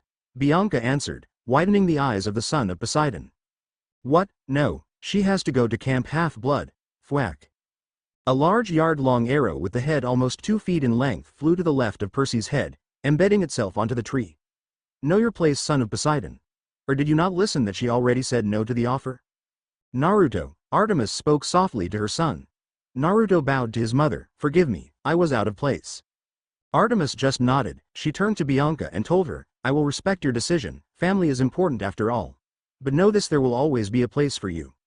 Thank you, Lady Artemis. Bianca bowed in gratitude. XXXXXXXX. I can see why you don't like Camp Half-Blood. Naruto said, carrying his daughter with him while Yakumo was chatting with her mother-in-law. I expected more from these demigods. Zoe groaned and nodded. Now you know how I feel, not to mention we get into fights sometimes with the Ares cabin. Ah yes, you told me about them, you said they can be quite arrogant and boastful. The huntress sighed, you have no idea, little brother. Ah hey there, little sis. Shut up, Apollo, and we're twins, Artemis shouted at her idiotic twin brother. Apollo just waved her off and stared at the brunette fox girl. Hey there, beautiful. Naruto's eyes went blood red. Hold her for a second. He handed Kyo to his older sister and stomped his way towards the idiot hitting on his wife. He grabbed the sun god by the throat, red mist seeping out of his body and an infernal growl, which got the demigods who were with them to huddle together in fear. Were you just flirting with my wife, uncle? He growled once more, his voice sounding very demonic. You must be my nephew. Hi. Apollo could feel the grip on his neck tighten. By Olympus, he's strong, very strong. Naruto, as much as I'm enjoying this, put him down, Artemis said sternly. Her son let him go, dropping him onto the ground, coughing and wheezing as he gasped for air. A feral dog-like growl was coming from Naruto, staring at him angrily. Yakumo simply intertwined her fingers with her husband's, and immediately his anger started to fade, his eyes turning back to their normal blue, and his whiskers disappearing from his cheeks. You just had to flirt with her, didn't you? Artemis gave her twin brother a deadpan look. I didn't know. Know what, uncle? Naruto glared at him. Nothing. I said nothing. Apollo panicked. Many of the hunters laughed. It was priceless to see Apollo put in his place. Yakumo just rolled her eyes at the sun god and walked up to Zoe, smiling as Kyo was handed to her. Percy and his friends were shocked that this extremely beautiful fox lady was Naruto's wife. She was even far more beautiful than Aphrodite. And even more shocking that Apollo called him nephew. It's as if he was saying that he was Artemis' son, but that's not possible. She swore to a life of maidenhood. Apollo, I need your help. I need you to take the hunters and the demigods to camp. The hunters groaned. They did not want to go there. But first things first, no talking to my hunters and my daughter-in-law, and no flirting. Got that? Apollo nodded vigorously, not wanting to incur the wrath of his sister and nephew. Mom, where are you going? Naruto said. There is a beast out there as well. I did not tell you this, but I have a mission to hunt a creature that has the power to destroy Olympus. If it is a large creature, then I'm coming with you. As much as I want to let you come with me, now is not the time. I must go alone and use all my skills to hunt it down. Naru hunting rule. When hunting something you do know, never go alone. It will always end badly. I am not letting you go alone, Mom. Naruto's eyes were determined. He was not taking no for an answer. Besides, you wanted to see me in action. Well, here's your chance. He definitely is your son, Artie. He has your determination. Apollo chuckled. Artemis sighed. Apollo was right, her son does have her determination. She sighed but smiled at him. I wish you hadn't inherited my determination. Very well, you may come. Naruto smiled and turned to glare at Apollo. Flirt with my wife again, and you will die. I promise you that. Apollo gulped and nodded nervously as the hunters snickered. Yakumo gave her husband a passionate kiss that got the girls and even some of the hunters to blush in embarrassment at the scene. Stay safe, my love. I will, he replied, before handing her the ring of Shadowmourne. She was about to protest before getting another kiss from him. There was just no argument to that. He then turned to the feline. You and Storm will take care of them, okay? Yoshi nodded and meowed, giving him a salute. With that, the mother and son left, leaving the demigods and hunters with Apollo and his chariot. Apollo's chariot then turned into a bus. He commented on the fact that Yakumo's brown hair was somewhat similar to Artemis' auburn hair. Naruto must have the same taste in women. He chuckled. All right, everyone. Next stop, Long Island. Who wants to drive? Yakumo twisted the ring and out came Shadowmourne in all its terrifying glory. She held it out like it weighed nothing and pointed it to Apollo's neck. You will drive, and because there is a baby on board, you will drive safely, she said in a very sweet tone. Apollo gulped once more, nodded in a panic. Yep, Naruto had the same taste in women as his father. Yoshi sat in the back with the rest of the hunters and Yakumo. He took out a rattle that Kyo absolutely loved and shook it, causing the baby to make a cute sound. Percy gawked at the cat. Walking cat, intelligent cat. He just could not process it. By the gods, a walking cat. Why is there a walking cat with them? Annabeth couldn't stop staring at the feline. It was something she had never seen before. As a daughter of Athena, she must know where they're from, what do they do, their diets, their behavior, their skills. She must know. Yoshi just sat there, unaware of the daughter of Athena wanting to know everything about his kind.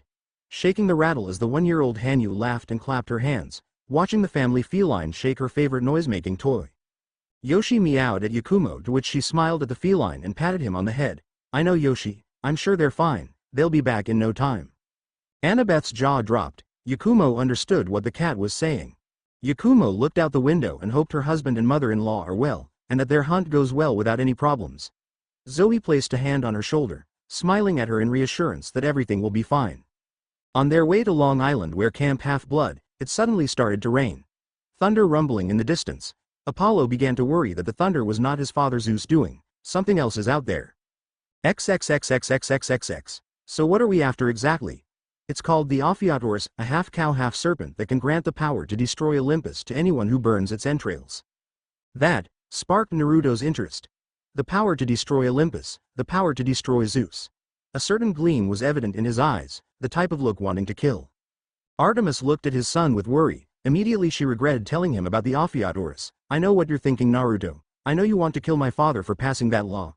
Just let it go. I don't want you waging war against Olympus only to get my only child killed.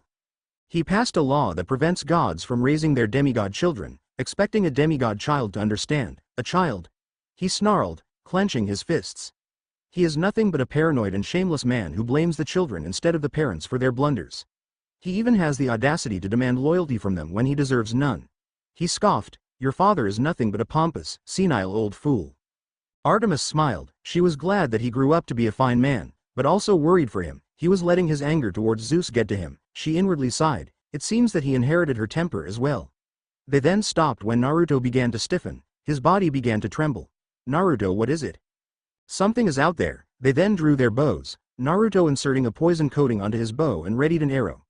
Something powerful, that was the feeling Naruto felt, and he did not like it one bit. It then started to rain, and then came the sound of a deafening roar in the distance. Artemis, for the first time in her life, could see the fear in her son's eyes. Whatever that roar was, Naruto knew it. "Mom, we have to go back, now, you have no idea what had just arrived in this world." She heard his trembling voice. Just what could have possibly caused her son to shake in fear? "Okay." Artemis nodded. They then made their exit, making their way to Camp Half-Blood. XXXXXXXX high above the skies over the Atlantic Ocean nearing New York. A large storm was approaching. The sky around it grew red like blood, its winds strong like no other storm before. The rain and winds of the storm were already touching the city of New York and the areas around it. We interrupt this program to bring you an update on the weather report. A large red storm is approaching New York. We advise all residents to stay indoors until the storm passes. The winds within the storm is said to be extremely strong at untold speeds. Once again, we please advise and urge everyone to stay indoors and stay safe. Bar all your windows to prevent the wind from entering your homes. The sheer size of this storm has never been seen before. According to our researchers, this is the largest storm ever recorded in existence. An unfortunate propeller airplane was flying through the storm, the pilot struggling to as the instruments in the plane went haywire. Below the plane, a large white serpent-like creature with fins flew below the plane and then around it. The pilot could not believe his eyes at what he was seeing. The plane then entered the eye of the storm, as the pilot observed the beautiful creature fly above him, and then from within its mouth came a beam of air and water slicing through the plane's fuselage. The pilot screamed in terror as he plummeted down into the sea. There revealed a dragon in all its beauty and splendor, spreading his white wings and fins. He had a shining luminescence all over his chest and a crown of gold atop his head. It then let out a deafening roar, a roar so powerful all of New York and Olympus heard it. The true god of the heavens has arrived. Artemis and Naruto got back to Camp Half-Blood safely. Every camper were in a state of confusion as to what that roar was. "Naruto!" Yakumo called out, running to her husband with relief in her voice. Tears were welling in her eyes as he was in her embrace. "I feared the worst when we heard that roar." "I'm here, love, we're all right." He kissed her scalp and stroked it. A man with horse legs walked up to them, surprise in his face when he saw the son of Artemis. He composed himself and put up a smile. "So you must be Naruto, son of Artemis. And you must be Chiron." The hunter nodded his head in greeting. Chiron nodded in return. "Well, normally we would introduce you to everyone right now, but that roar earlier got everyone in a state of slight panic. Not to mention a huge storm is coming our way, and this storm is nothing we have seen before. Lord Zeus isn't even responsible for the storm." This was a shocker to Artemis. "What, father isn't responsible?" "No, it's not. Tell me, Chiron, is the sky around the storm red like blood?" Naruto said, gaining everyone's attention. "Yes, it is. Come, everyone is at the big house, you can tell us there." XXXXXXXX. Everyone quiet down. We have a new addition. This is Naruto, son of Artemis. Chiron announced, gesturing the green-armored hunter who bowed at them. This got gasps and whispers from the demigods, shocked that Artemis would sire a son and give up her maidenhood. All right, everyone, as you all know, a very loud roar was heard all throughout New York and Olympus, and a storm that is coming. That is not Zeus doing. Naruto here claims he knows what that roar is. "Oh yeah?" A son of Ares scoffed. "What is it then?" Naruto ignored the boy. "His name is Amatsumagatsuchi, an ancient dragon from my world called Azeroth. It is a dragon far older than the Olympians, and possibly as old as some of your primordial gods." Artemis gasped. Along with the hunters and the campers, Yakumo tightened her hold on her daughter. Chiron looked at male hunter wide-eyed. "A dragon from your world?" Naruto nodded. "Amatsumagatsuchi, also known as the god of the heavens, the storm dragon, and heaven's judgment. A year ago, me and 3 friends hunted it down. It was a nightmare. 1 year ago." Roar. "Get down!" Naruto screamed at his teammates, dodging the water and air beam from the elder dragon. Naruto rolled to the side and loosed another shot from his prominence bow. "Reiko, you okay?" The lancer wielding an Agnictor lance nodded, panting. "I'm fine. Sora isn't though, she's bleeding bad, we have to get out of here." The elder dragon was enraged, letting loose a full blast of tornadoes at them, causing the hunters to take cover behind very sturdy rocks. "You don't have to tell me twice," Naruto shouted in reply. He picked up the huntress, who had Yakumo slicers on her back. She was trying hard to stay awake. "Hold on, Sora. Reiko, Dino. Cover us." "Right." The lancer and bowgunner nodded. Reiko with his large shield covered their escape. The door to their escape had to close from the outside, where the dragon was. Naruto handed Sora to Dino. "Get her out of here, I'll close the door." "No way, man. What about you? What about Yakumo?" Dino protested.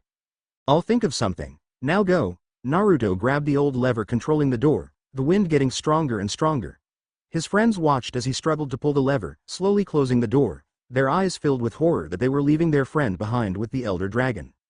The ancient stone door closed shut, making a large thudding noise. Naruto took out his bow, ready to face the dragon alone. Amatsumagotsuchi let out a deafening roar once more. He was not going to allow himself die, not with his wife about to give birth soon. "Hragh!" Naruto roared in defiance, firing volley after volley of arrows. The battle raged on, a single hunter fighting a losing battle, tossed and turned by the winds and the storm. His armor falling apart and wounds hindering him. He was on his knees, pointing the bow at the dragon as it slowly crept closer. The arrow tip only a mere inch away from the dragon's nose. Come on, Naruto roared. Amatsumagotsuchi just stood there, fascinated by this man's courage to face him alone. And without warning, he turned away, flying away as the storm subsided. Naruto lowered his bow and sat there, wondering why the dragon decided to spare his life. Present day. He spared my life, and it still bothered me to this day, why he decided to spare my life. I nearly died that day. I turned up at Yakumo village, bloodied and bruised. Yakumo rushed up to me. She was still currently pregnant with our daughter. She sobbed on my bloodied chest, happy I was alive. Artemis stood there, her cheeks messy from the dried tears that flowed down her face from the story. She had nearly lost her son and she didn't even know it. Yakumo and Kyo were snuggled up on her son's chest, the baby asleep while Yakumo was silently crying on her husband's chest. I will tell you this. Amatsumagotsuchi is far more powerful than anything you might have faced. The people of Naru called him a god for a reason. The god of the heavens. Naruto said, his face showing worry. Chiron gulped. Zeus will not be pleased that a dragon flying in his domain was wreaking havoc. He feared that it might be more powerful than the king of Olympus, and now it was even considered a god of heavens, a title Zeus currently holds. A battle between the two is inevitable, and he wasn't sure who would win. All right everyone, back to your cabins, and make sure you secure yourselves. The storm will be here any hour now.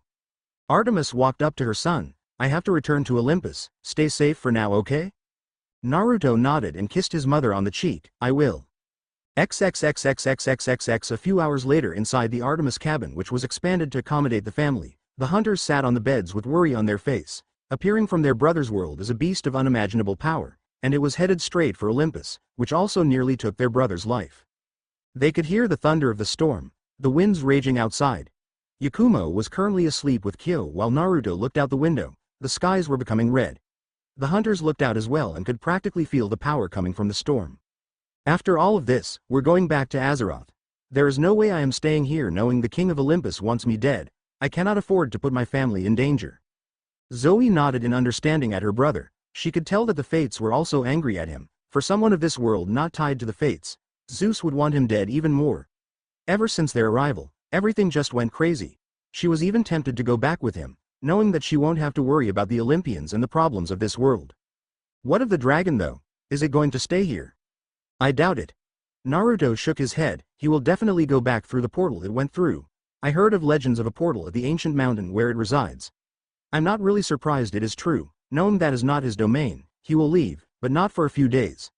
The storm will pass by tomorrow, but a fight between the king of Olympus and the elder dragon is inevitable. Many of the younger hunters were scared. Never had a beast of incredible power scared them before. Not that Naruto could blame them. He just told them of how it nearly killed him before sparing his life. It was obvious. It was a very intelligent being. We'll probably leave in a few days. We weren't planning on staying long anyway. Naruto muttered, his eyes never leaving the sight of the storm. Do you think we'll be able to fight it? Atlanta asked. Not a chance. Even I couldn't beat it. With the equipment you all have right now, no better to leave it alone and plan ahead. I know you all faced beasts before, and I can tell may have died. If I was a member of the Hunters Guild Police, I wouldn't even let you go within a few kilometers of it. The hunters reluctantly nodded. Naruto knew the dragon more than them, so they had to trust his judgment. So Atlanta asked her next question, "What's the Hunters Guild? You never told us about that." Naruto looked at them and smiled. They are the governing body of Naru. They have outposts on every village within the continents. They work alongside the Elder Dragon Observation to monitor every species of monsters. The guild has outposts in almost every small village, also being able to evacuate these small villages if there are imposing threats. They are actively trying to recruit as many hunters as it can. The guild is responsible for many duties, including maintaining the status of every hunter operating within guild territory. This is done through the guild card, a personal ID that is updated every time a hunter registers herself at a guild outpost. The guild also reserves the right of suspending a hunter's license if the circumstances are appropriate. He reached into one of pockets and handed Zoe his guild card. She looked at it and passed it on to her sisters, who also looked at it.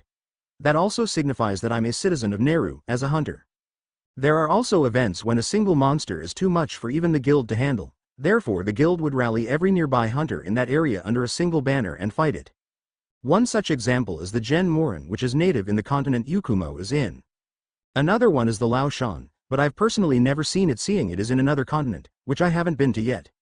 He handed them his monster book, and turned to a page to where the Gen Morin was. That's the Gen Morin, an elder dragon that can literally swim through sand, so we built boats that could the same. Designed specifically to hunt it down. It's big, but not as powerful as the older dragons like the Amatsumagotsuchi or the White Fatalis. Turn to the next page, the White Fatalis is there. Phoebe nodded and turned the page. She widened her eyes for a bit, marveling at the beauty of the white dragon. The White Fatalis was slender, lightning shooting out of its body as it too had the power to control storms like the Amatsumagotsuchi. Yoshi walked in pulling a tray of drinks and sandwiches, stopping for a few moments to let them get their food and drink, muttering thanks to the feline. I forgot to mention, Yoshi is also an amazing cook. Naruto chuckled, scratching the back of his head. You know, the more you talk about your world, the more we want to actually go there, and possibly even live there instead of here. We're all demigods, and we are obliged to serve them. It's also the reason I joined the hunt. Lady Artemis was the only Olympian who was nice to us. Lady Hestia was also nice, but she isn't an Olympian. To be honest, I hate this world. It's given me nothing but pain and sorrow. Atlanta said, the hunt was the only best thing that's ever happened to me.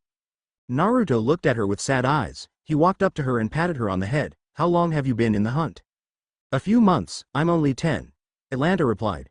I don't know who my godly parent is, I'm still unclaimed. The door opened, revealing Artemis with a look of sadness and horror. Mom, what's wrong? They found out about you. Your uncle Apollo is also the god of truths. My father was extremely enraged that you had no loyalty to Olympus. He wanted you dead, but I refused. In turn, as punishment for my defiance, I was stripped of my status as an Olympian. I'm just a minor goddess now. He said that after they deal with the dragon, he will come for you.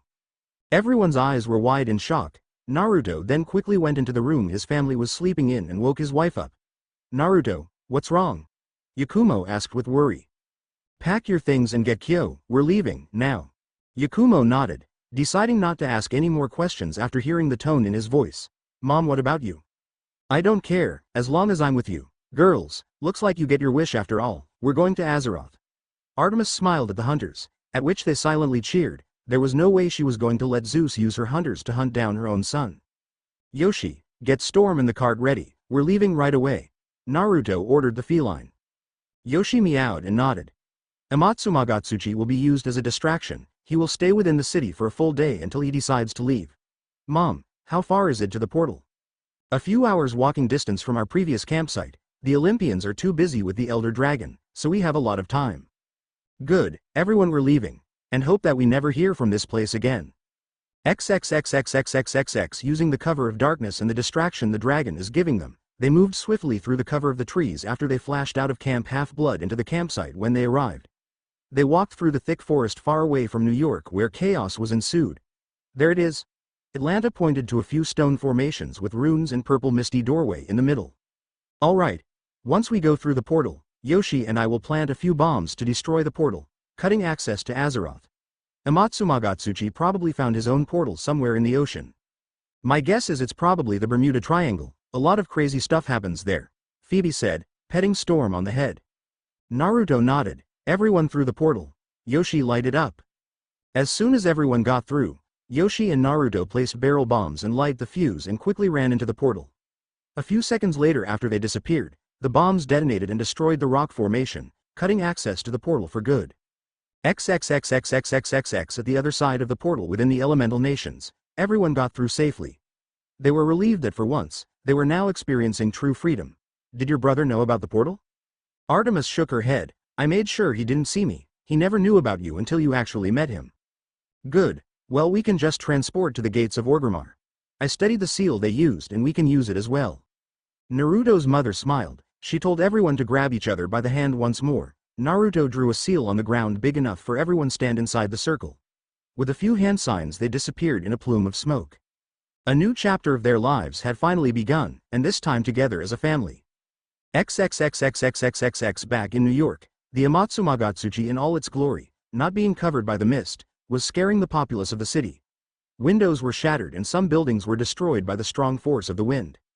The Olympians, barred by their ancient laws to interfere with the mortal world, sent demigods to fend it off. Children of Ares were chosen, but they failed as well. The dragon decided not to kill them but only wound them, enough for them to go in retreat. This angered Ares to no end. His children, the greatest warriors ever, according to him, were beaten by some mindless beast. The dragon scoffed at the so-called warriors. They were nothing but hatchlings. He demanded someone more powerful, someone worthy enough to face him. This world did not satisfy him. The people here were weak. The next day he left, flying back into the Bermuda Triangle where the secret portal was. As soon as he got back to his mountain in the continents of Naru, he guarded the place. Forever watching the ancient portal to his world, waiting for someone worthy enough to finally challenge him. But he knew that will not be for a long time, so he closed it, barring the people of Earth access to the world of Azeroth for they were unworthy of entering his world. At the back of his mind, he remembered that young hunter who braved him. Back at Olympus, confusion hit them. Artemis and her hunters were nowhere to be seen. Her son was also missing. Athena deduced that they most likely used the dragon as distraction to give them a chance to leave. As to where, they don't know. Once again, Zeus flew into one of his tantrums. XXXXXXXX. I'm going to Naru already. But what about my 6 months of service? Naruto asked his father, wide-eyed in surprise. Konoha ninjas have not stopped coming to look for you. They have not started any incidences thankfully, but we are beginning to worry. Your retirement will have to go ahead of schedule to shield you from them. They thankfully do not know of the continents of Naru.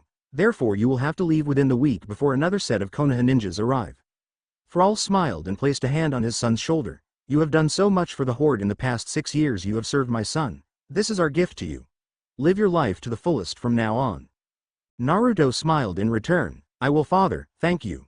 It had been a month since they boarded a ship to the continents of Naru, a prosperous and lush land. Many foreigners called it paradise. A large wagon was being pulled by a gargwa bird wyvern, used by the people of Yakumo as livestock and beasts of burden. In the large wagon was a dozen girls huddled together asleep. With them was a man with a woman asleep on his shoulder. To their side was a baby in a basket being tended to by a feline, and the last was a woman with auburn hair. Guarding the wagon was a large wolf, alert and making sure no dangers were ahead. Naruto opened his eyes. He grunted a little, having been asleep for over 8 hours.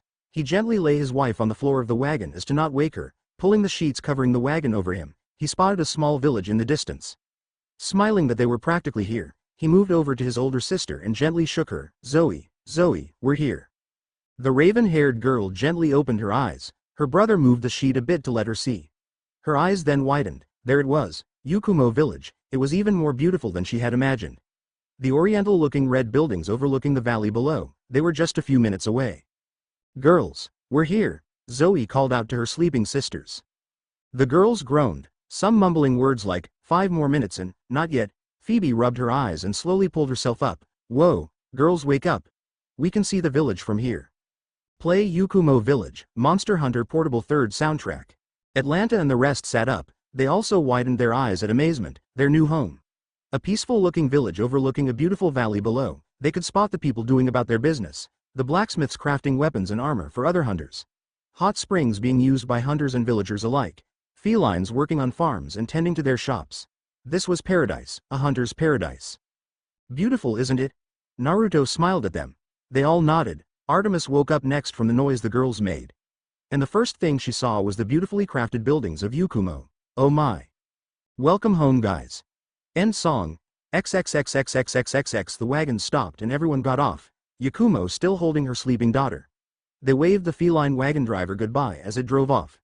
The girls were surprised by the way the male hunters in the village just waved at them in greeting. They even saw a female hunter with an extremely large bone sword on her back waving at them as well. Many of the hunters departing the village are going out on their next hunt. Don't worry girls, the people here are very friendly. To me this is the best village in the entire world. Come on, we're going to meet the village chief. What's the chief like? Atlanta asked, the other girls getting curious as well. Naruto replied. Huh? Artemis and the rest of the hunters tilted their heads in confusion. Village Chief Miku, she is the village chief. She's a Wyverian and a very good friend to us.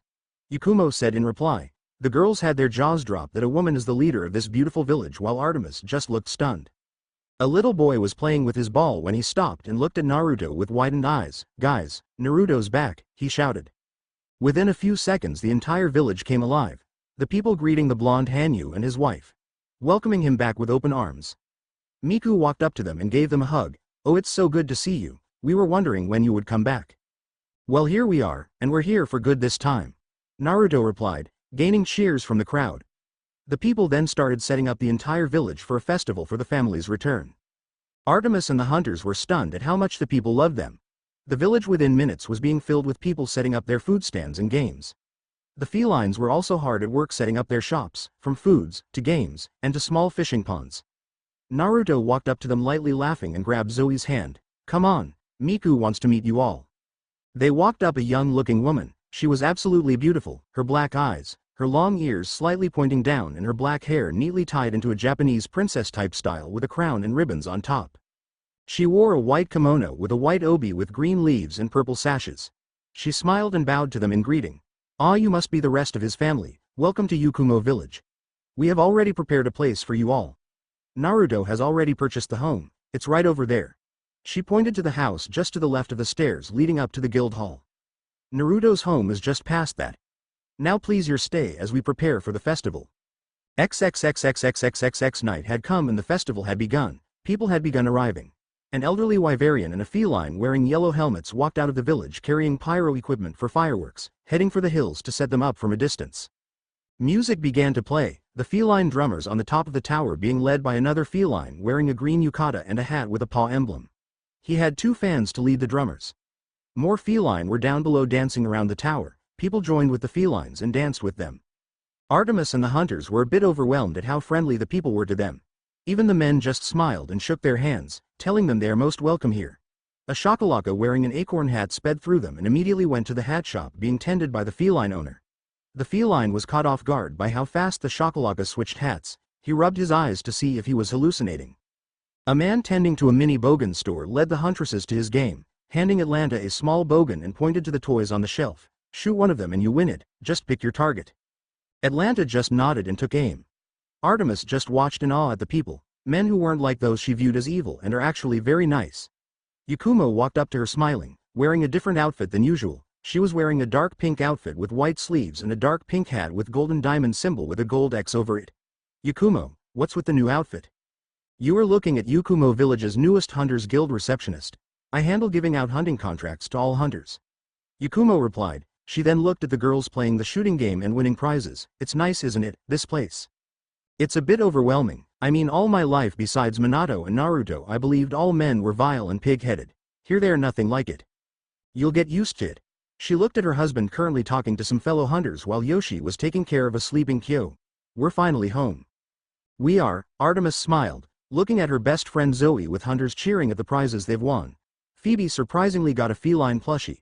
Coming down the guild hall was a red giant cat statue being held by a dozen felines as they brought it down. On top of the statue was a black feline with a red eye patch and a blue cape with a straw hat on his head standing proudly. Yakumo laughed. That's Nianjiro. He likes doing that when he gets the chance. He works as a courier for the hunters when they're working in this village. I'm guessing the older girls like Zoe and Phoebe will have to sign up for a guild card then? Yakumo nodded. It's standard for all hunters in Naru. The rest of the girls will have to wait till they're around 16 before they can start hunting. We do have a hunter's school over there to teach them the basics of hunting, the most basic of monsters here. The rest you will have to go by instinct. Getting a guild card isn't hard, so they won't have a problem since they already have experience. The rest of the girls will have to wait until they're older. But they are free to practice, of course, in the training grounds. Artemis nodded. She raised her eyebrows when the giant red cat statue started rolling and crashing into one of the fish ponds. Yakumo just laughed. Don't worry, they're fine. We hired another feline named Nepo. Since I'm going to be working now, Nepo will be Kyo's nanny. He'll also be helping me with the cooking and housework. Once Phoebe and Zoe get enough money, they can also hire felines to go with them on their hunting quests. Zoe and Atlanta were at the food stand trying the steak, and they loved it. They were still quite overwhelmed at how friendly the men were here, and how the female hunters of this land were treated with the same respect as the male hunters. They laughed as they watched Phoebe hugging a feline, suffocating the poor thing with her chest. They had never been so happy before. Naruto was casually talking to his old teammates Reiko, Dino and Sora. The bowgunner Dino had gotten together with Sora. They were now currently dating while hunting together. Reiko hadn't changed. He was still the overly cheerful lancer of the group.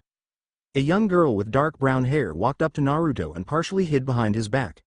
Guys, I want you all to meet my little sister Atlanta. Atlanta, these are my old teammates, Reiko, Dino and his girlfriend Sora. Hey kiddo, planning on being a hunter like your older brother here? Reiko said with a grin. Naruto patted her on the head. Don't mind her guys, she grew up hating men before she got taken in by my mother. Reiko nodded. Ah, I see, no worries man, besides she just got here. Well, I'll see you guys later, I'm gonna go ahead and eat. Alright man. Naruto nodded and waved at the lancer. Sora knelt down at the 10-year-old girl and smiled. Hi there, I'm Sora. So what kind of weapon do you want to use when you'll be able to start out hunting? I like using bows. Atlanta replied, still a little shy and scared, but was a little relieved that she got to meet a huntress. Yes, another gunner. Dino cheered, causing his girlfriend to laugh. I can tell you'll do great, kid. Gunning is a good profession in the hunting business. He took out his aquamatic longshot. This here is a bowgun, combination of a cannon and a crossbow. Instead of bolts it shoots slugs and other kinds of specialized ammunition. Might want to also give it a try later on, or maybe tell your other sisters, I'm sure they'll like it. Atlanta nodded, still being shy around the new people she is meeting. She was not used to talking to other people but her brother and sisters. Zoe and Phoebe approached them, a bit curious about the two hunters with their brother and sister. Dino grinned, putting his bowgun on the ground like a cane. Hey there, name's Dino and the girl wearing great jaggy armor and dual blades is my girlfriend Sora. You two must be Naruto's other sisters, am I correct? Seeing no answer from them, he sighed, them too huh? Yep, Naruto nodded solemnly. Give them time, they'll open up eventually. Alright. Well, if you're wondering what this thing is, this a bowgun, specifically it's called the aquamatic longshot, crafted from Rathian parts. Bowguns are one of the two weapons used by gunners like me and your brother. Phoebe was interested in the weapon, a cross between a gun and a bow. She had never seen anything like, and the one this man was wielding looked like a giant sniper rifle. Don't mind him, you two, he's obsessed with bowguns. I'm Sora, Dino's girlfriend and one of Naruto's old teammates. He told us about you during the hunt for the Elder Dragon, Zoe replied. Sora sighed. He told you that story, huh? Yeah, not one of our best moments. We nearly chewed Naruto out for making us leave him behind. Well, enough of the gloomy stuff. How are you guys liking it here? We really like it, although we're a bit overwhelmed by how nice the men are here. Your brother told me about that. Just give it time and you'll get used to it. I can tell you will all make great hunters. They will become gunners. I just know it, Dino declared. You all use bows, don't you? Zoe and Phoebe nodded, sweat dropping at his not-so-subtle personality. Yes. Dino pumped his fist. Naruto and Sora rolled their eyes. He was always so overly cheerful. Sora pulled his sleeve. Alright, we're going ahead too. We'll see you later, Naruto. Bye. Naruto waved at them. He turned to his sisters. So, enjoying yourselves? The three hunters nodded. That's good. Zoe, Phoebe, tomorrow we'll get your guild card so you can start hunting, seeing as you two are the oldest. The rest of the girls will have to wait until they hit 16. It's the law here. Atlanta pouted, having to wait 6 years until she can officially hunt. Don't worry, Atlanta. Besides, you can actually enjoy being a kid for now. Naruto ruffled her hair. Alright, let's head back. I bet you guys want to see your new house. They heard meowing and spotted a feline with a yellow helmet flying through the air, and there goes Trenya, Yakumo said with a chuckle. XXXXXXXX. Next day, Zoe was currently wearing her brother's old great jaggy armor, now fitted to her thanks to the blacksmiths, and Phoebe was also wearing great jaggy armor. Naruto gave the prominence to Zoe much to her protests. He then got a new bow built from Rathian parts called the Queen Blaster. Phoebe got herself a basic Yakumo heavy bowgun. Yakumo was known all around Naru for their extreme sturdiness and being able to fuse with the different kinds of ore, crafting weapons and armor with them. Naruto nodded in approval at them. wearing his Rathian gunner armor and his new Queen Blaster bow. Alright, since you two are already well versed in hunting, you two will be hunting Great Jaggy, together. It's what all hunters have to do when they start out, and since you two already got a head start with the gear I gave you, I believe you two area are ready to face a Great Jaggy. Head up to the reception and Yakumo will give you guys a hunting contract. What about you? Zoe asked him. I will be going on my own hunting quest. It's completely normal for a hunter to go out alone as long as they know what they're hunting. You two will be doing that soon once you are all accustomed to hunting here. XXXXXXXX. The Guildhall was bustling with different kinds of hunters going to and returning from the hunt. Zoe and Phoebe awed at the captured Rathalos tied up to a cart being pulled by an Aptonath. Hey you two. Hi Yakumo. The two huntresses waved at the new guild receptionist. How's the new job? It's great, I get to meet new people and see my husband off to work. It's a win-win for me. Yakumo grinned. So you two are hunting together? They both nodded. Alright, here you go. Naruto told me what monster, so here is one Great Jaggy contract. They want it gone as it seems to be terrorizing merchant caravans in the desert. They both signed the contract. Good, now stay safe you two. What's Naruto hunting? Phoebe asked. He's hunting a Rathian that's been spotted, attacking a small village to the south.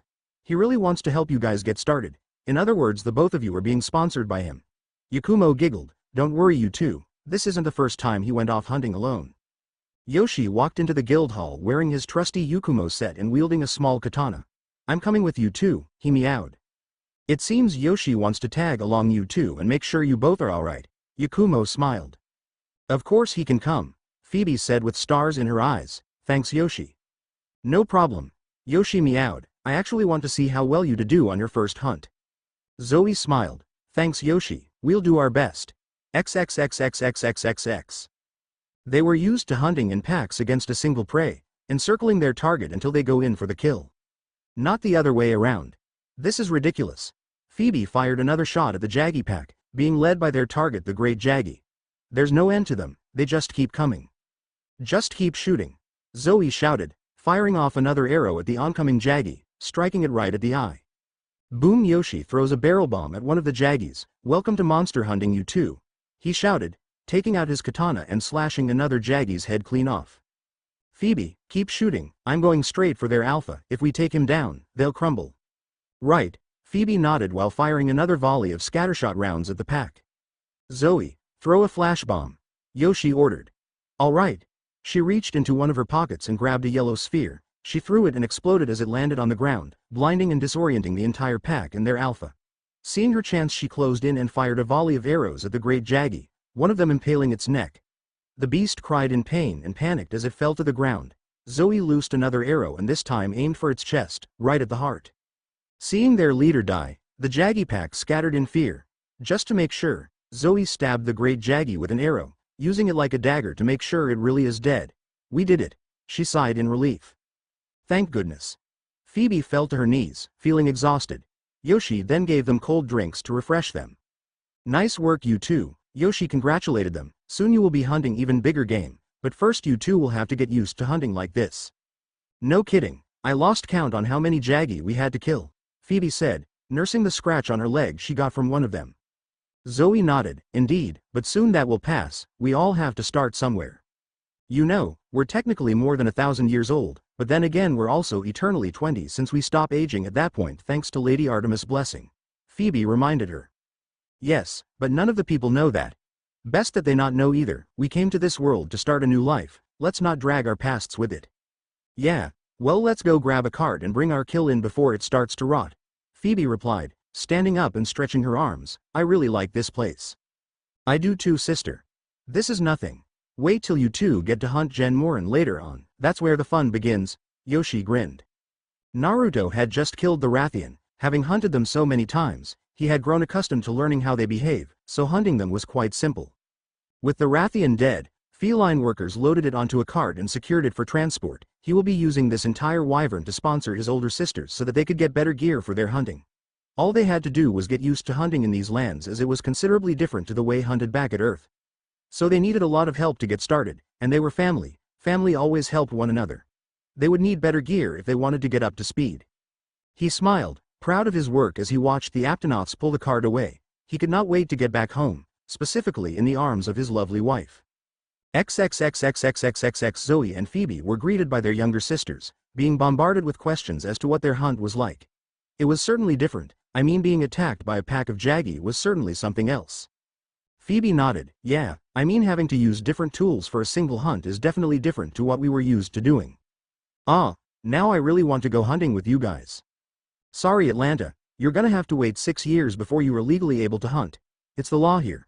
Phoebe chuckled, ruffling the younger girl's hair. Atlanta pouted, but then spotted her older brother walk in. I'm back. Yakumo walked out of the reception desk and gave him a welcome back kiss. Welcome back. Naruto smiled and returned the kiss. He looked at his sisters and grinned. So, how was it? Different, but exciting. I can't wait to go on our next hunt. Zoe replied with a matching grin. Thanks to Lady Artemis, we were able to understand the feline language. Yoshi was a big help to us. That's good, but remember, he won't always be there for you since he also has other responsibilities. Don't worry though, soon you will be able to hire your own felines. Now come on. I bet you're hungry from your hunt. XXXXXXXX. So you hunted a Rathian alone? What is that like? Atlanta asked. Nothing special once I hunt them enough. I mean, I've been hunting wyverns for a while now, so it came to a point where it isn't anything special anymore. But they do bring in good money, so I can't complain. The blonde Hanyu replied, taking a bite from the steak. This is good steak Nepo. The white-furred feline just gave him a thumbs up. So how was your day, love? Naruto asked his wife. Nothing special, just giving out contracts to different hunters. Trenya of course went out on his usual treasure hunting. Yakumo replied. Kyo of course was with me at work, gaining a lot of attention from the girls working there. Even some of hunters stopped for a while met her. Naruto smiled. How about you, mom? Still adjusting with the girls, they did go down to the firing range and practiced their archery. The teachers there were really impressed with their archery. He was short, elderly Wyverian. Aw, that's my old mentor Kanbo, but everyone just calls him old man. Naruto chuckled. He taught me everything that is to know about hunting. Artemis raised her eyebrows in surprise. She never expected that old Wyverian taught her son how to hunt. She smiled in the end and continued eating her meal. They continued on eating and talking about their day. They felt truly at home. XXXXXXXX. What do you mean he no longer lives here? Where is he? A pink-haired young woman screeched at the warchief. The Konoha ninjas have returned, hoping to convince Naruto to come back to Konoha once more. As I said, girl, he no longer lives here. He has retired and moved to a location we will not tell you. He finally gets to live his life in peace. We will not you people be an obstacle. Vol'jin replied, gritting his teeth at how persistent these people are. But he belongs to Konoha, his true home. He belongs to wherever he chooses to live, not your decision. He is not some kind of property to you people, Thrall growled.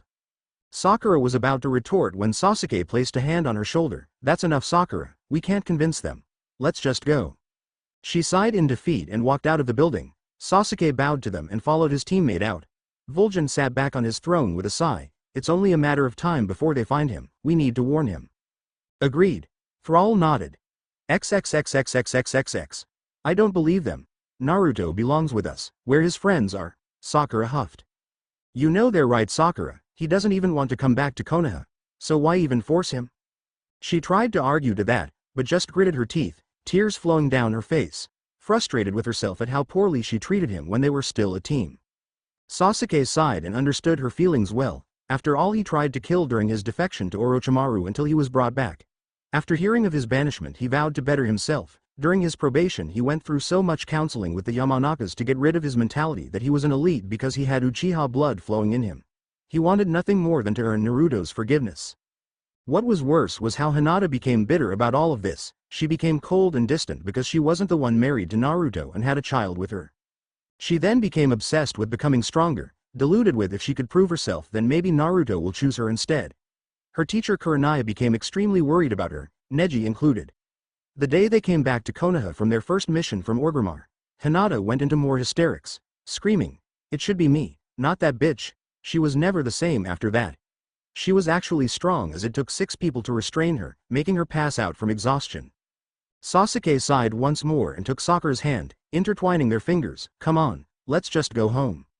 XXXXXXXX. The next day the family were just relaxing since they just recently hunted. All hunters are only allowed to hunt every few days as to not exhaust themselves. Right now they were by the river watching the younger girls playing in the water with Nepo. Say Yoshi, before you went to work with them, what did you do for work? Phoebe asked. Well, I did a lot of odd jobs. One of them was a job with other felines in the desert. A few years ago, a dozen felines were walking a sandy hill in the desert. They were all heading to a skull of a monoblos, where its horn was still attached. They were tasked with retrieving the skull since it brings in a lot of zeni. Yoshitsune led the group carrying a bone hammer while his comrades had a saw and rope to bring it down. They began to work immediately as they tied the rope around the monoblo's horn. They started sawing and picking away, working quickly so they can get back before sundown. Minutes later, while they were still working, at the back of the skull a pair of black crab eyes emerged from the sand. Seconds later the sand rumbled and a pair of pincers and crab legs popped out.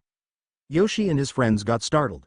He grabbed onto the horn so he wouldn't fall off while the other feline grabbed onto the rope, being carried away by the giant hermit crab. But this was no ordinary hermit crab. This was a daimyo hermitar. Strong monsters but extremely passive. This one in particular didn't really notice the felines trying to cut the horn from the monoblo's skull it was living in, and just decided to relocate, unaware that the cats were latching onto the horn while others were pursuing it. Just another day at work for felines. Present day. A giant hermit crab? Phoebe's and Zoe's jaws were unhinged. Yoshi nodded. A daimyo hermitar. They're very passive creatures and tend to not even care who is near them, but they breed extremely fast. So the Hunters Guild keeps tabs on its population as to keep them in check. We did get the horn in the end though. Has Naruto hunted it already? Zoe was the one to ask this time. Yoshi nodded once more. Lots of times, like I said, they breed like hotcakes, so the guild sends in hunters regularly to keep their population in check. Naruto is an elite hunter, so a daimyo hermitar isn't really anything special to elite hunters. You two will be hunting them too later on. First we gotta get you two to hire feline comrades of your own. Naruto was currently fishing downriver a few hundred meters from his family. Even on their off days, hunters are required to keep their equipment and weapons with them at all times when they are outside the village. They are never completely safe. Naruto finally got a bite and began to pull. I got one, and it's big. Yoshi heard him and immediately ran up to him. What happened next completely shocked Artemis and the rest of the girls except Yakumo. What came out instead of a fish was a large flat purple fish-looking monster with a head ornament much like an anglerfish has. Naruto took out his bow. Well, looks you two get to hunt your first gobel. Everyone else stay back. The gobel puffed up like an puffer fish and revealed its spikes. Keep your distance from those spikes. Zoe and Phoebe rushed to the scene with their weapons on hand. Zoe fired a few shots at the gobel, making it roar in pain. His head tail with the large white orb began to flash. Shield your eyes, now. They did so and a bright flash engulfed the entire area. Phoebe then fired a crag shot and exploded on the gobel's right side. The battle lasted for 10 minutes. The gobel was now littered with arrows and becoming even more enraged. Naruto growled, we got to take it down now. We can't afford to let it linger any further. Phoebe fire off a few more shots to make it tip to its side. On it, Phoebe did so, loading another crag shell. She aimed a bit lower this time. The explosion caused the monster to tip to its side and lose its balance. We only have a few seconds. Aim for its heart. Naruto and the rest of the two aimed at the center of its chest. The arrows, barrel bomb, and slugs struck its target, making it squirm in pain before laying still. You guys can come out now, it's over. Yoshi checked the beast and gave them a thumbs up. Congratulations you two, you just hunted your first gobel.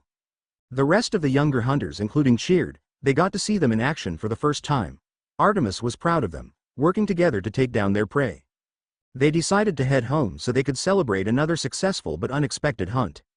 XXXXXXXX Trenya was on his daily treasure hunting in the Great Desert, picking through rocks in one of the few caves that housed all different kinds of ore and gems. He wanted to see what he could find and hopefully sell them back at Yakumo. The yellow-helmeted feline then heard a loud roar from outside the cave.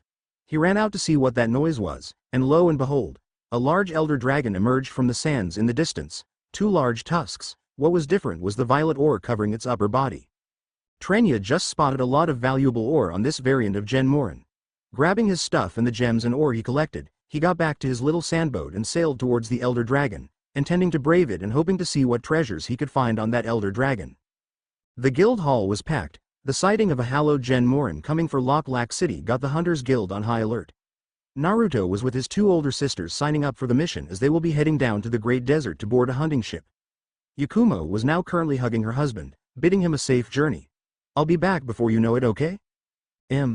Yakumo nodded. She gave him one more kiss and watched him walk out the door with his sisters.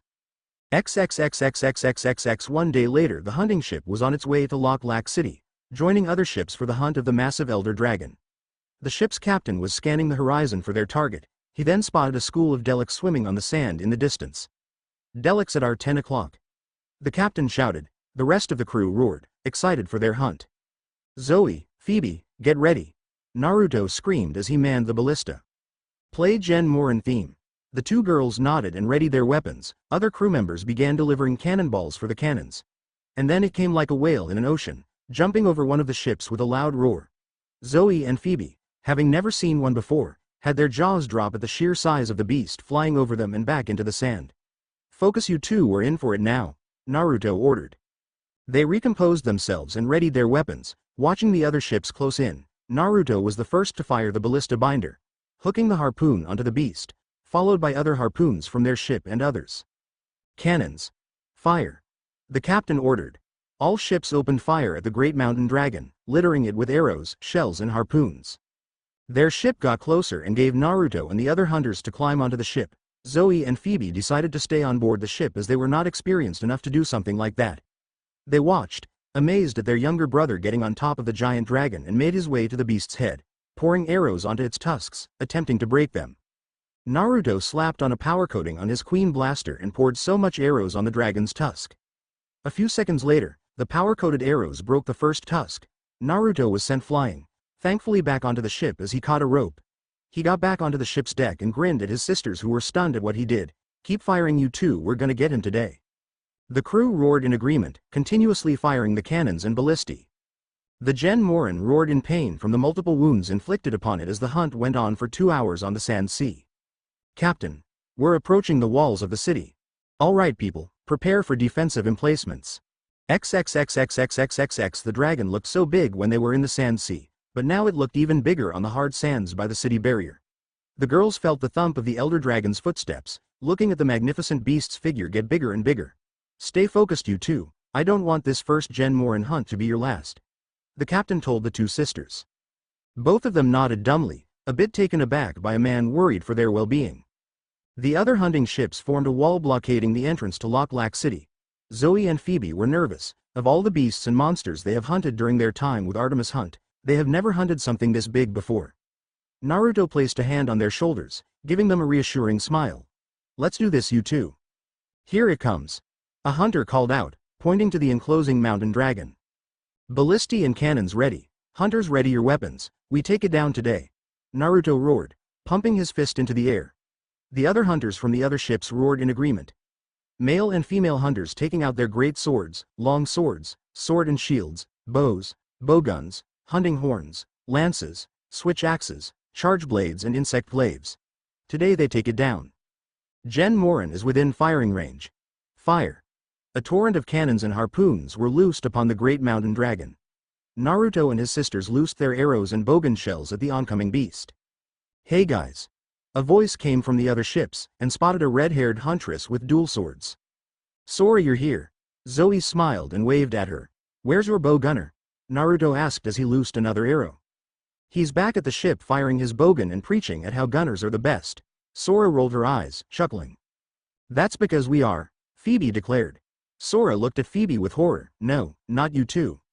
The archer siblings laughed at her. Naruto was then the first to stop laughing and reminded them, "All right, enough of this. We got a dragon to slay." They all nodded and got back to work. Sora then ran up to her fellow sword-wielding hunters and began slashing the Gen's left leg. The Gen Morin just kept on walking forward, doing a few sweep attacks that knocked a lot of hunters off their feet. "Zoe, get on the Dragonator and wait for my signal," Naruto ordered. Zoe nodded and got to the front of the ship and picked up a pickaxe, waiting for her younger brother's signal. She was sweating hard now. The dragon crept closer and closer, pushing the hunters back. Others got knocked out and wounded from that last sweet attack.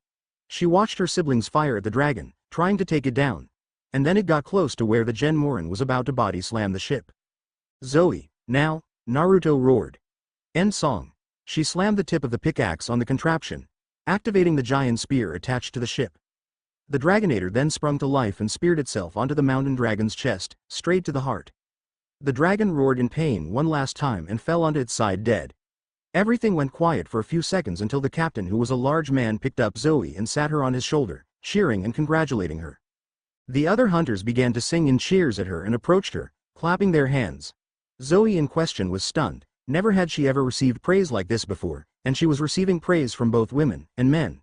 She landed the killing blow on the beast and she was receiving so much praise, she broke out in tears, her hands on her mouth breaking out into sobs by the praise and cheers she is receiving. For the first time in her life, she felt so loved by the people around her. This is the first time she being praised like this, for the first time in her life she doesn't know what to do with that. Phoebe said, a few tears leaving her eyes. It's a good feeling for her, that's what, she is just overwhelmed with praise. The captain then set her down on the ground and handed her a knife, as tradition, those who land the killing blow gets the first carve, go ahead Zoe, you earned it. Wiping her tears away she smiled and nodded, she walked up to the beast's mouth and used the blade to pluck a tooth out. She raised the large tooth into the air, earning more cheers from the hunters and ship crew. She received so much praise it was overwhelming, and she loved it. Men respected her for what she was. It was something she had never experienced. Naruto and Phoebe walked up to her and hugged her, congratulating her and patting her on the back. Night had come and the hunters then broke out the drinks and food, making their own celebrations while the festival continued on in Loch Lac. Music was playing around the large campfire by the dead dragon.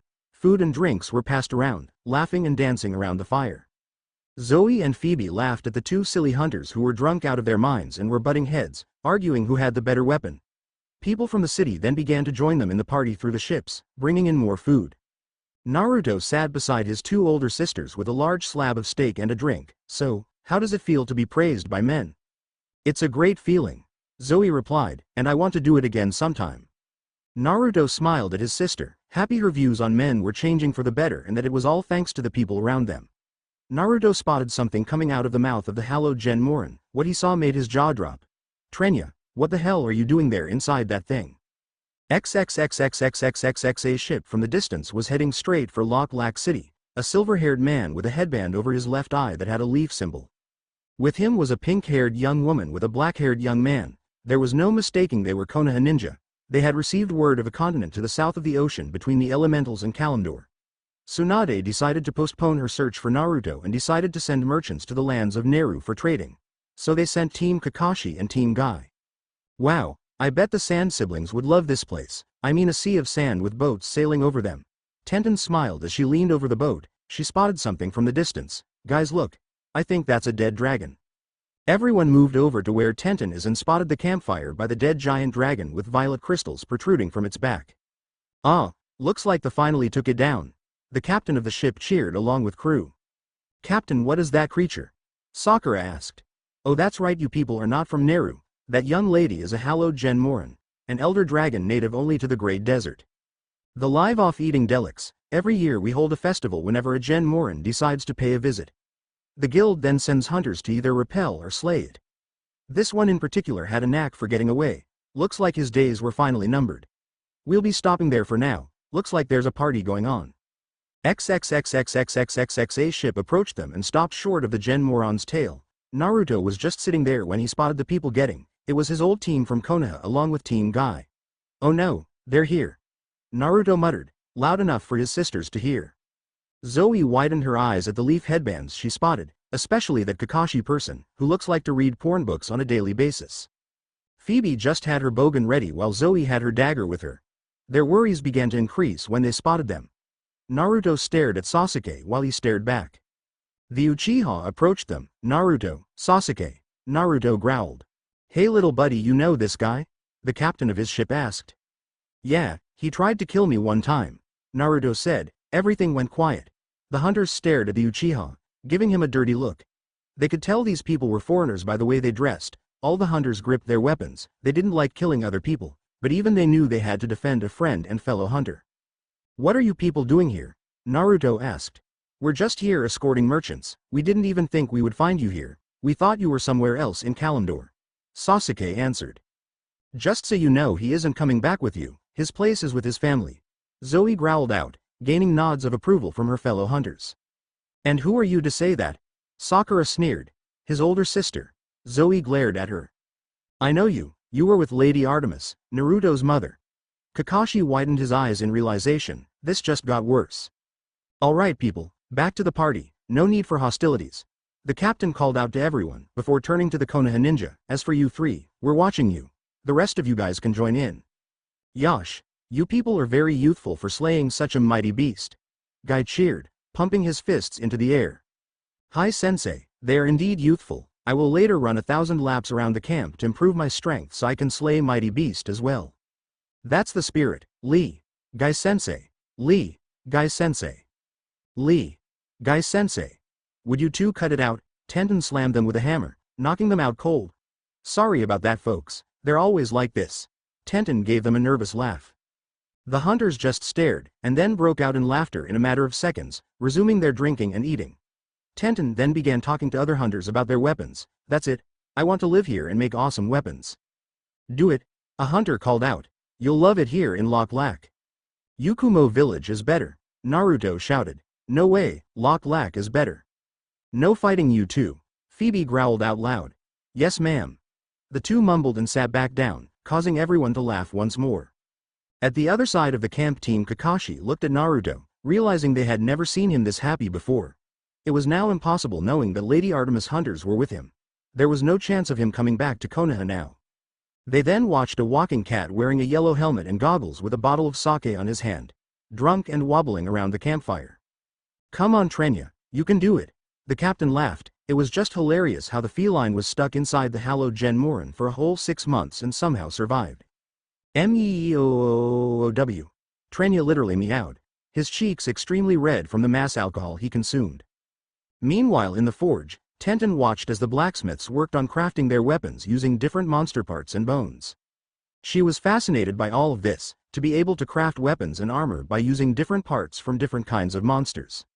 She was even more interested in becoming a hunter instead of a kunoichi. The possibilities were just endless with becoming a huntress.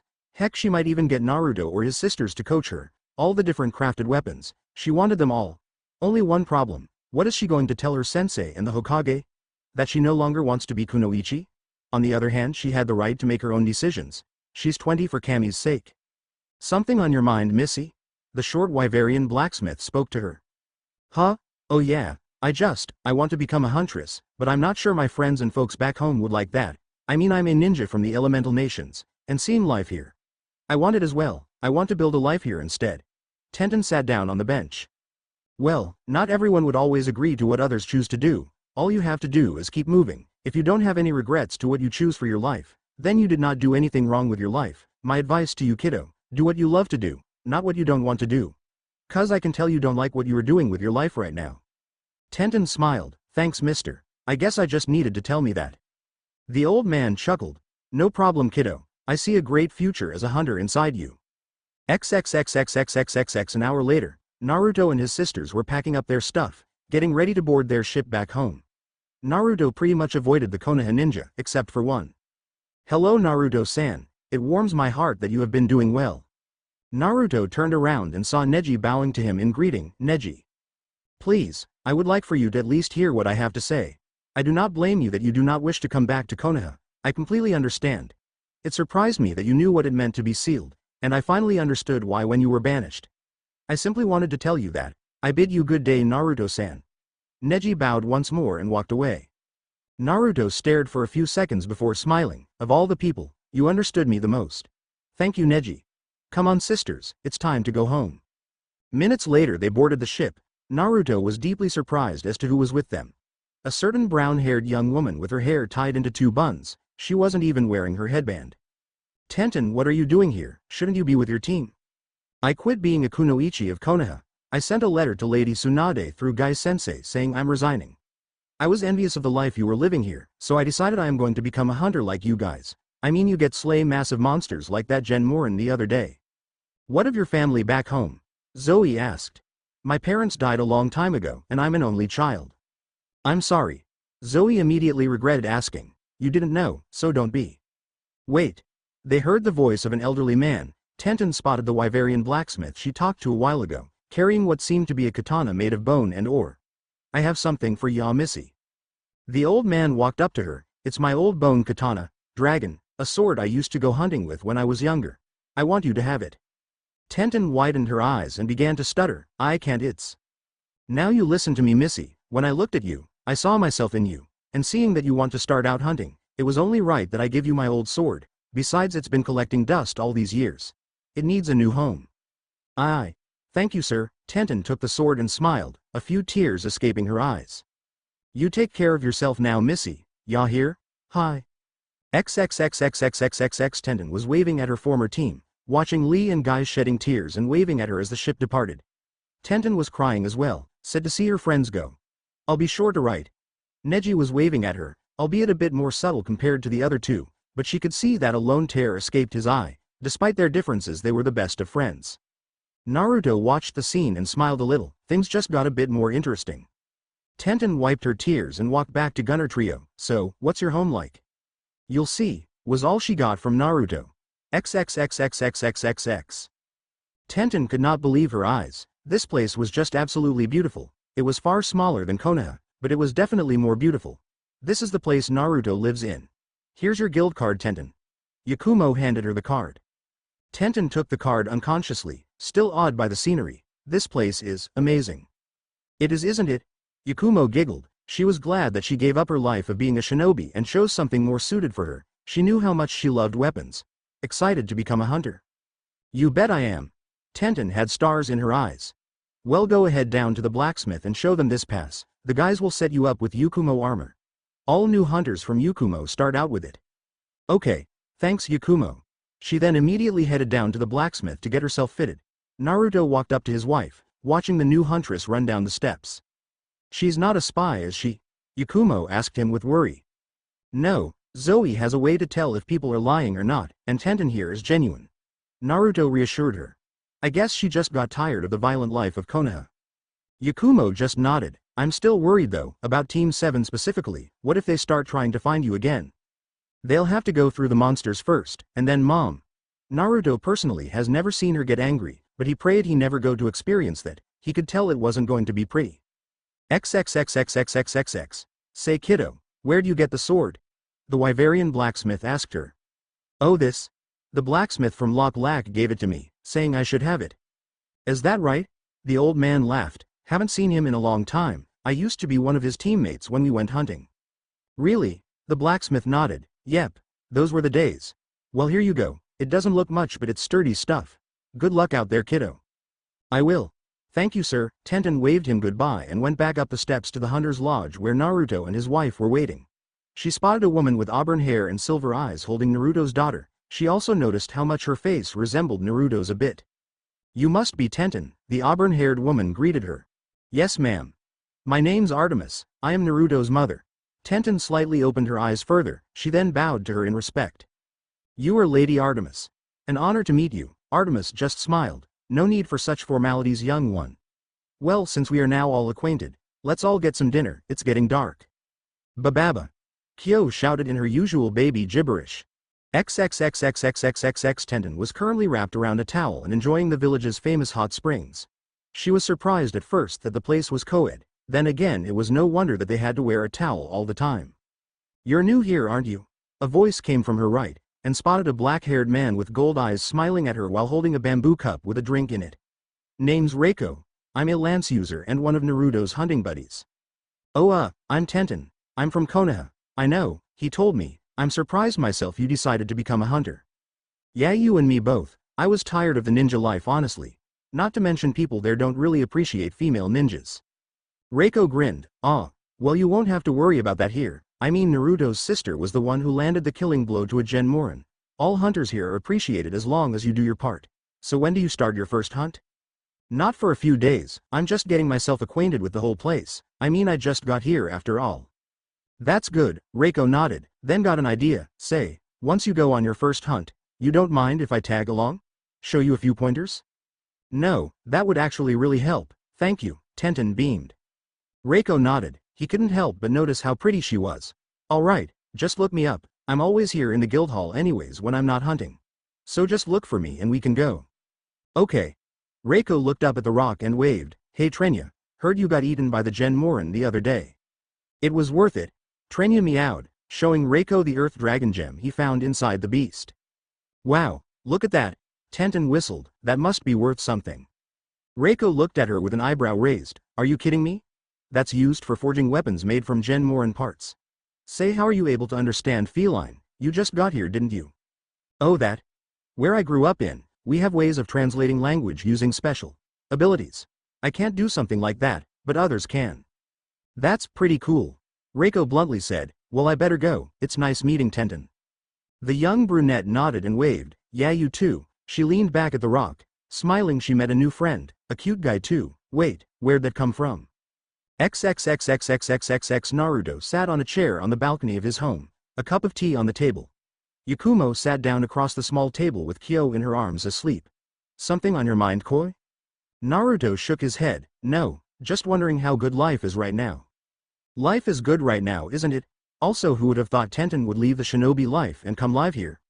The blonde Hanyu chuckled, you and me both, although it is going to upset the council back at Konoha. But I could care less what they think, right now I'm just happy and content with our lives.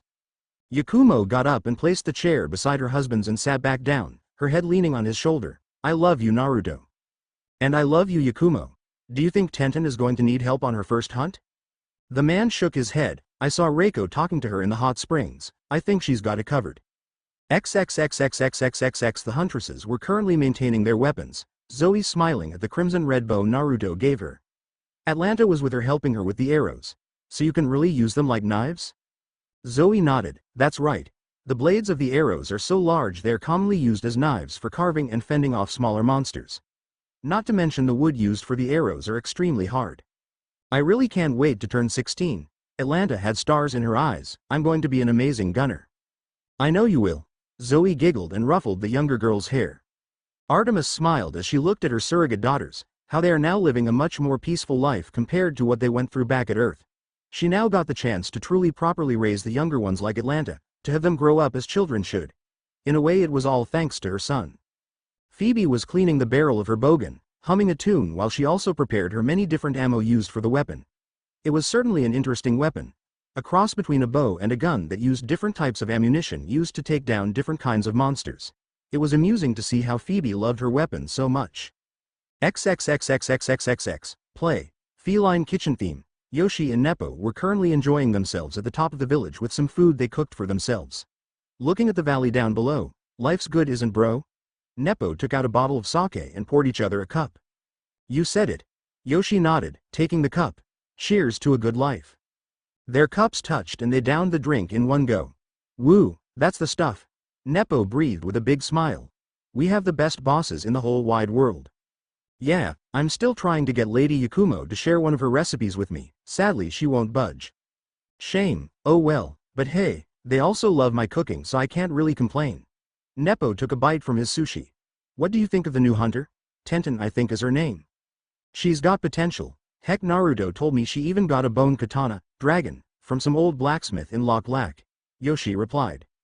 Lucky, not many hunters get to have a head start like that. Nepo chuckled. Or even get endorsed like Zoe and Phoebe. No kidding. Yoshi chuckled, also taking a bite from his bento before sighing, life is good. This village is great, there's no way I'm moving from this place. Yoshi grinned, it's also a good thing we felines live longer than humans. I can't wait to teach Kyo hunting when she's old enough.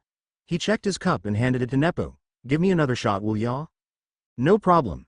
Nepo took the cup and poured one for himself as well. He handed the cup back to Yoshi and raised his. Here's to a long and prosperous life. And here's to not getting eaten by a dragon like Trenya. I'll drink to that. Thanks for watching. Also remember to subscribe and like this video. See you in the next video.